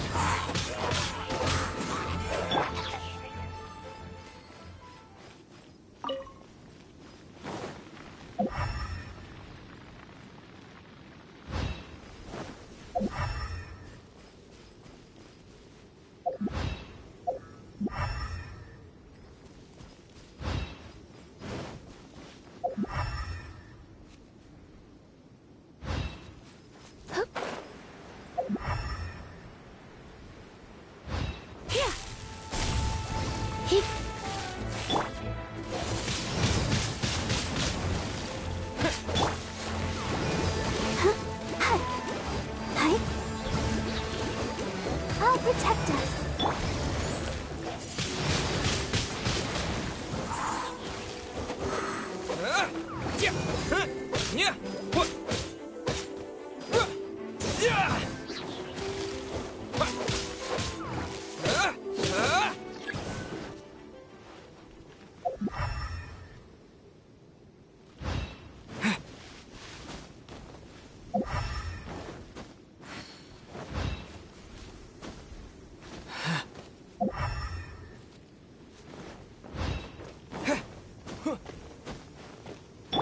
Go, Barbara, go!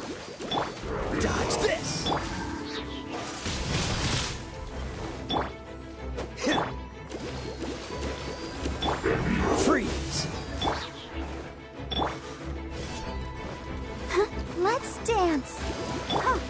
Dodge this!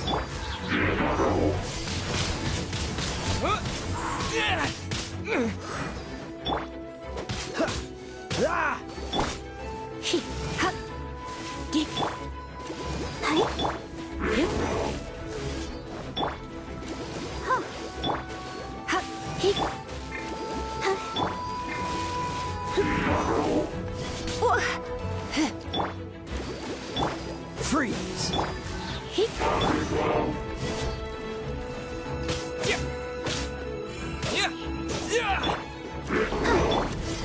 Don't be such a brute.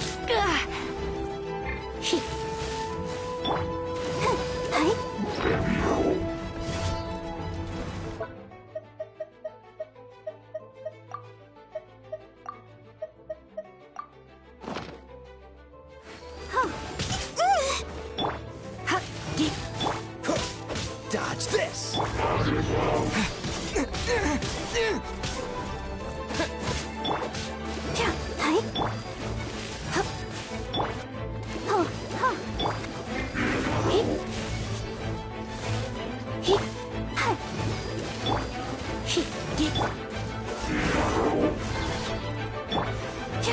I'll protect us.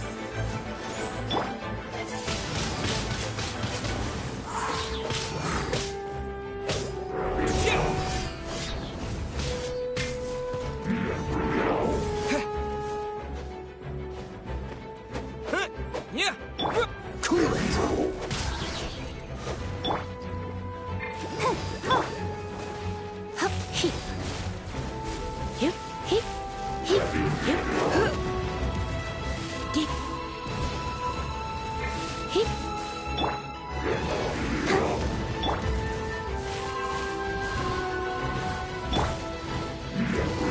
Go, Barbara, go! Dodge this!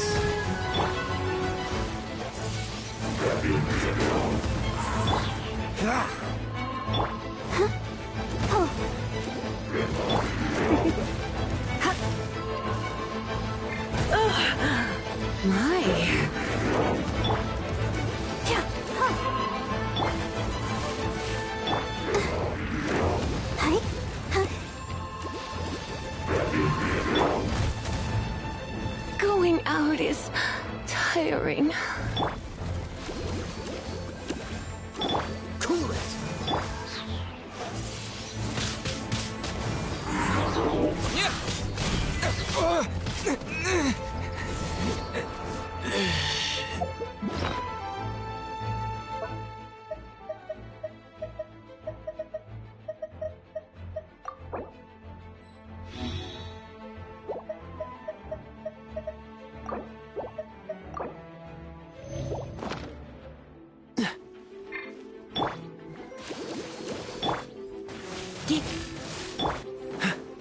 Freeze!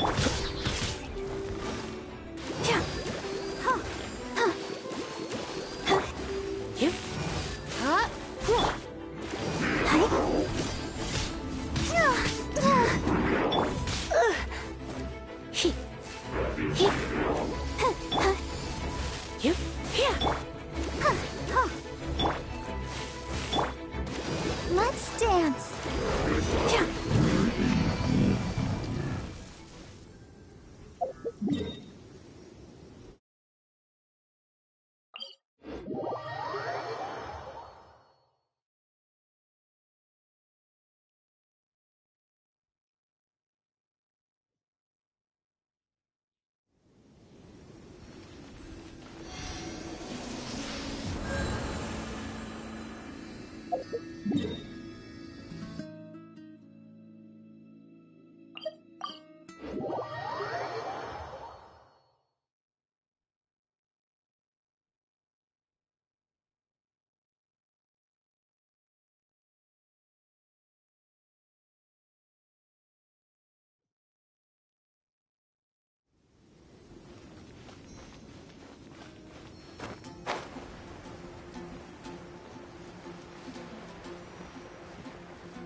the knights can do for you?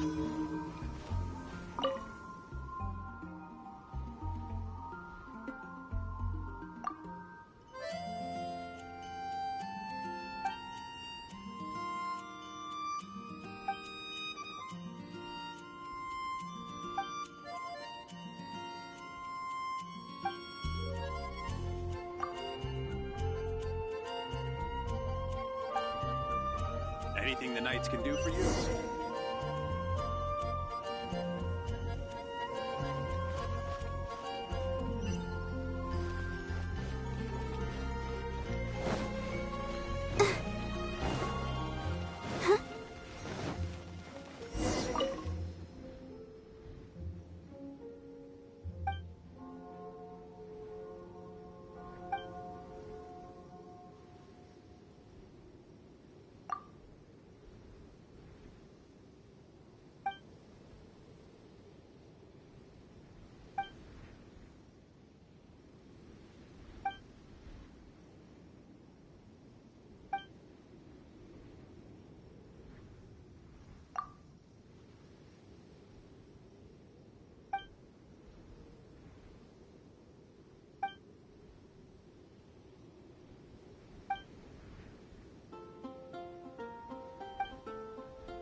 Windblade!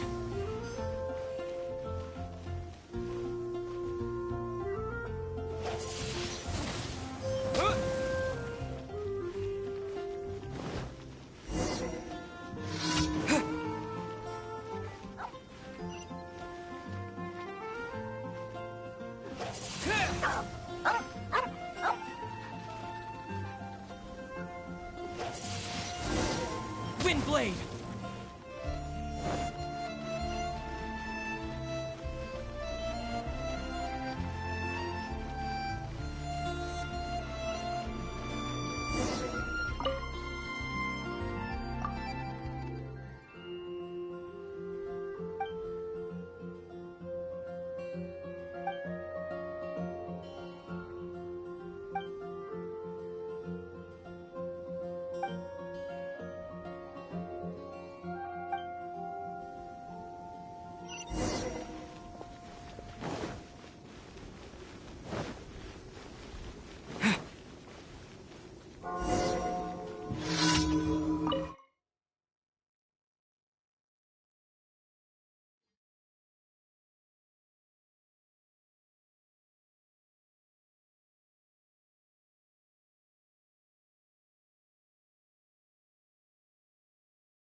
This isn't a conversation.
Cool it.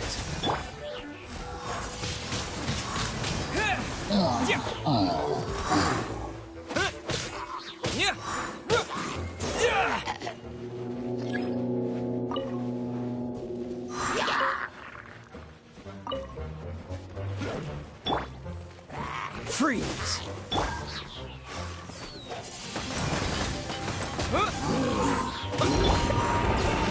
Don't be such a brute.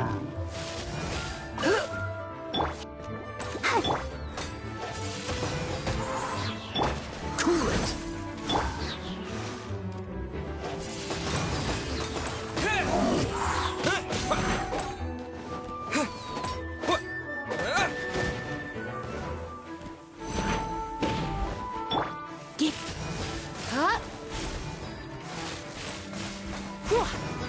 Freeze.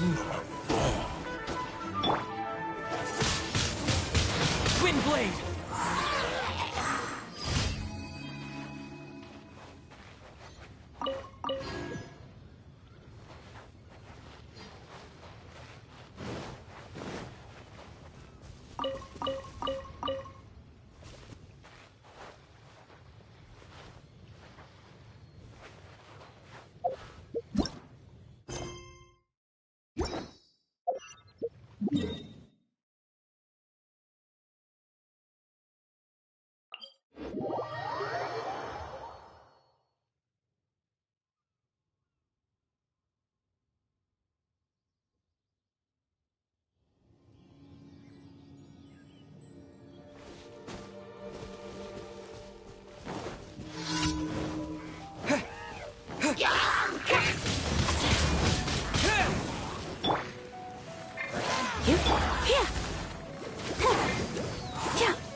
What's the hurry?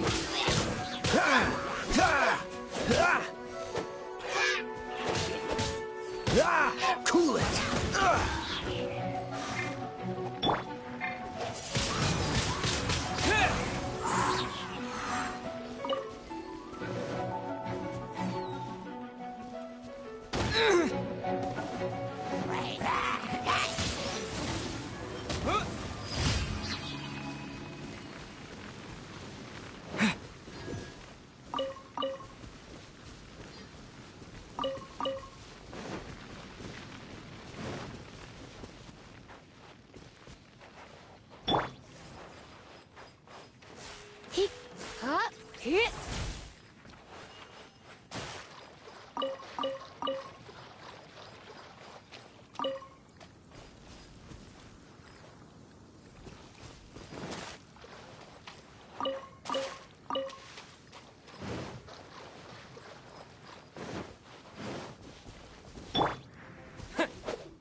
with the wind!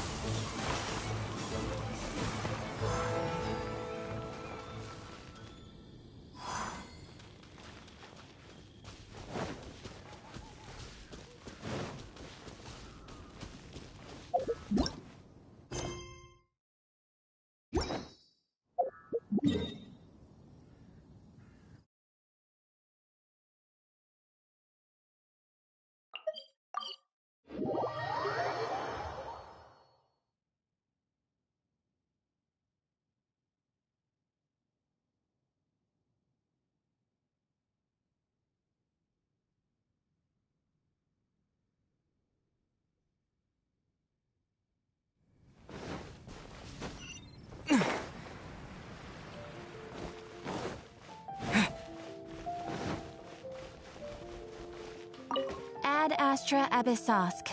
Welcome to the Adventurers Guild.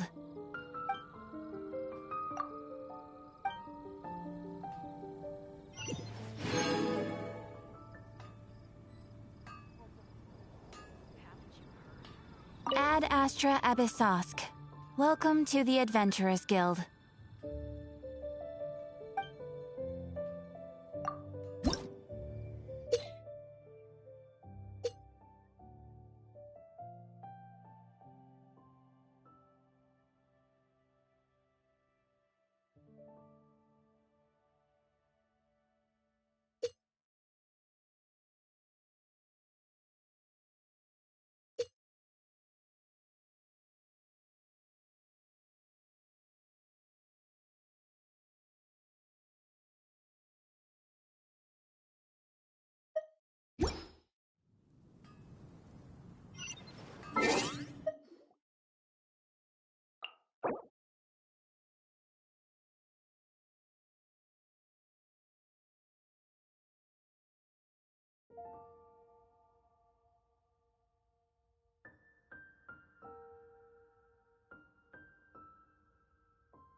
Who's that skulking around?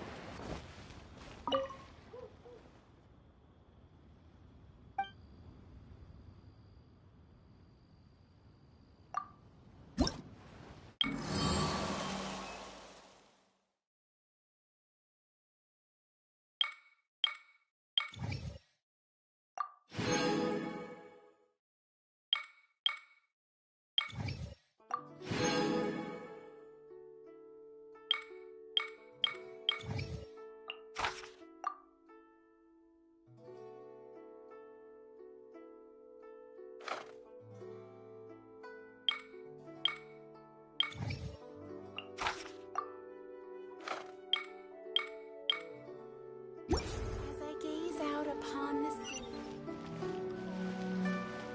Hey, who's that skulking around?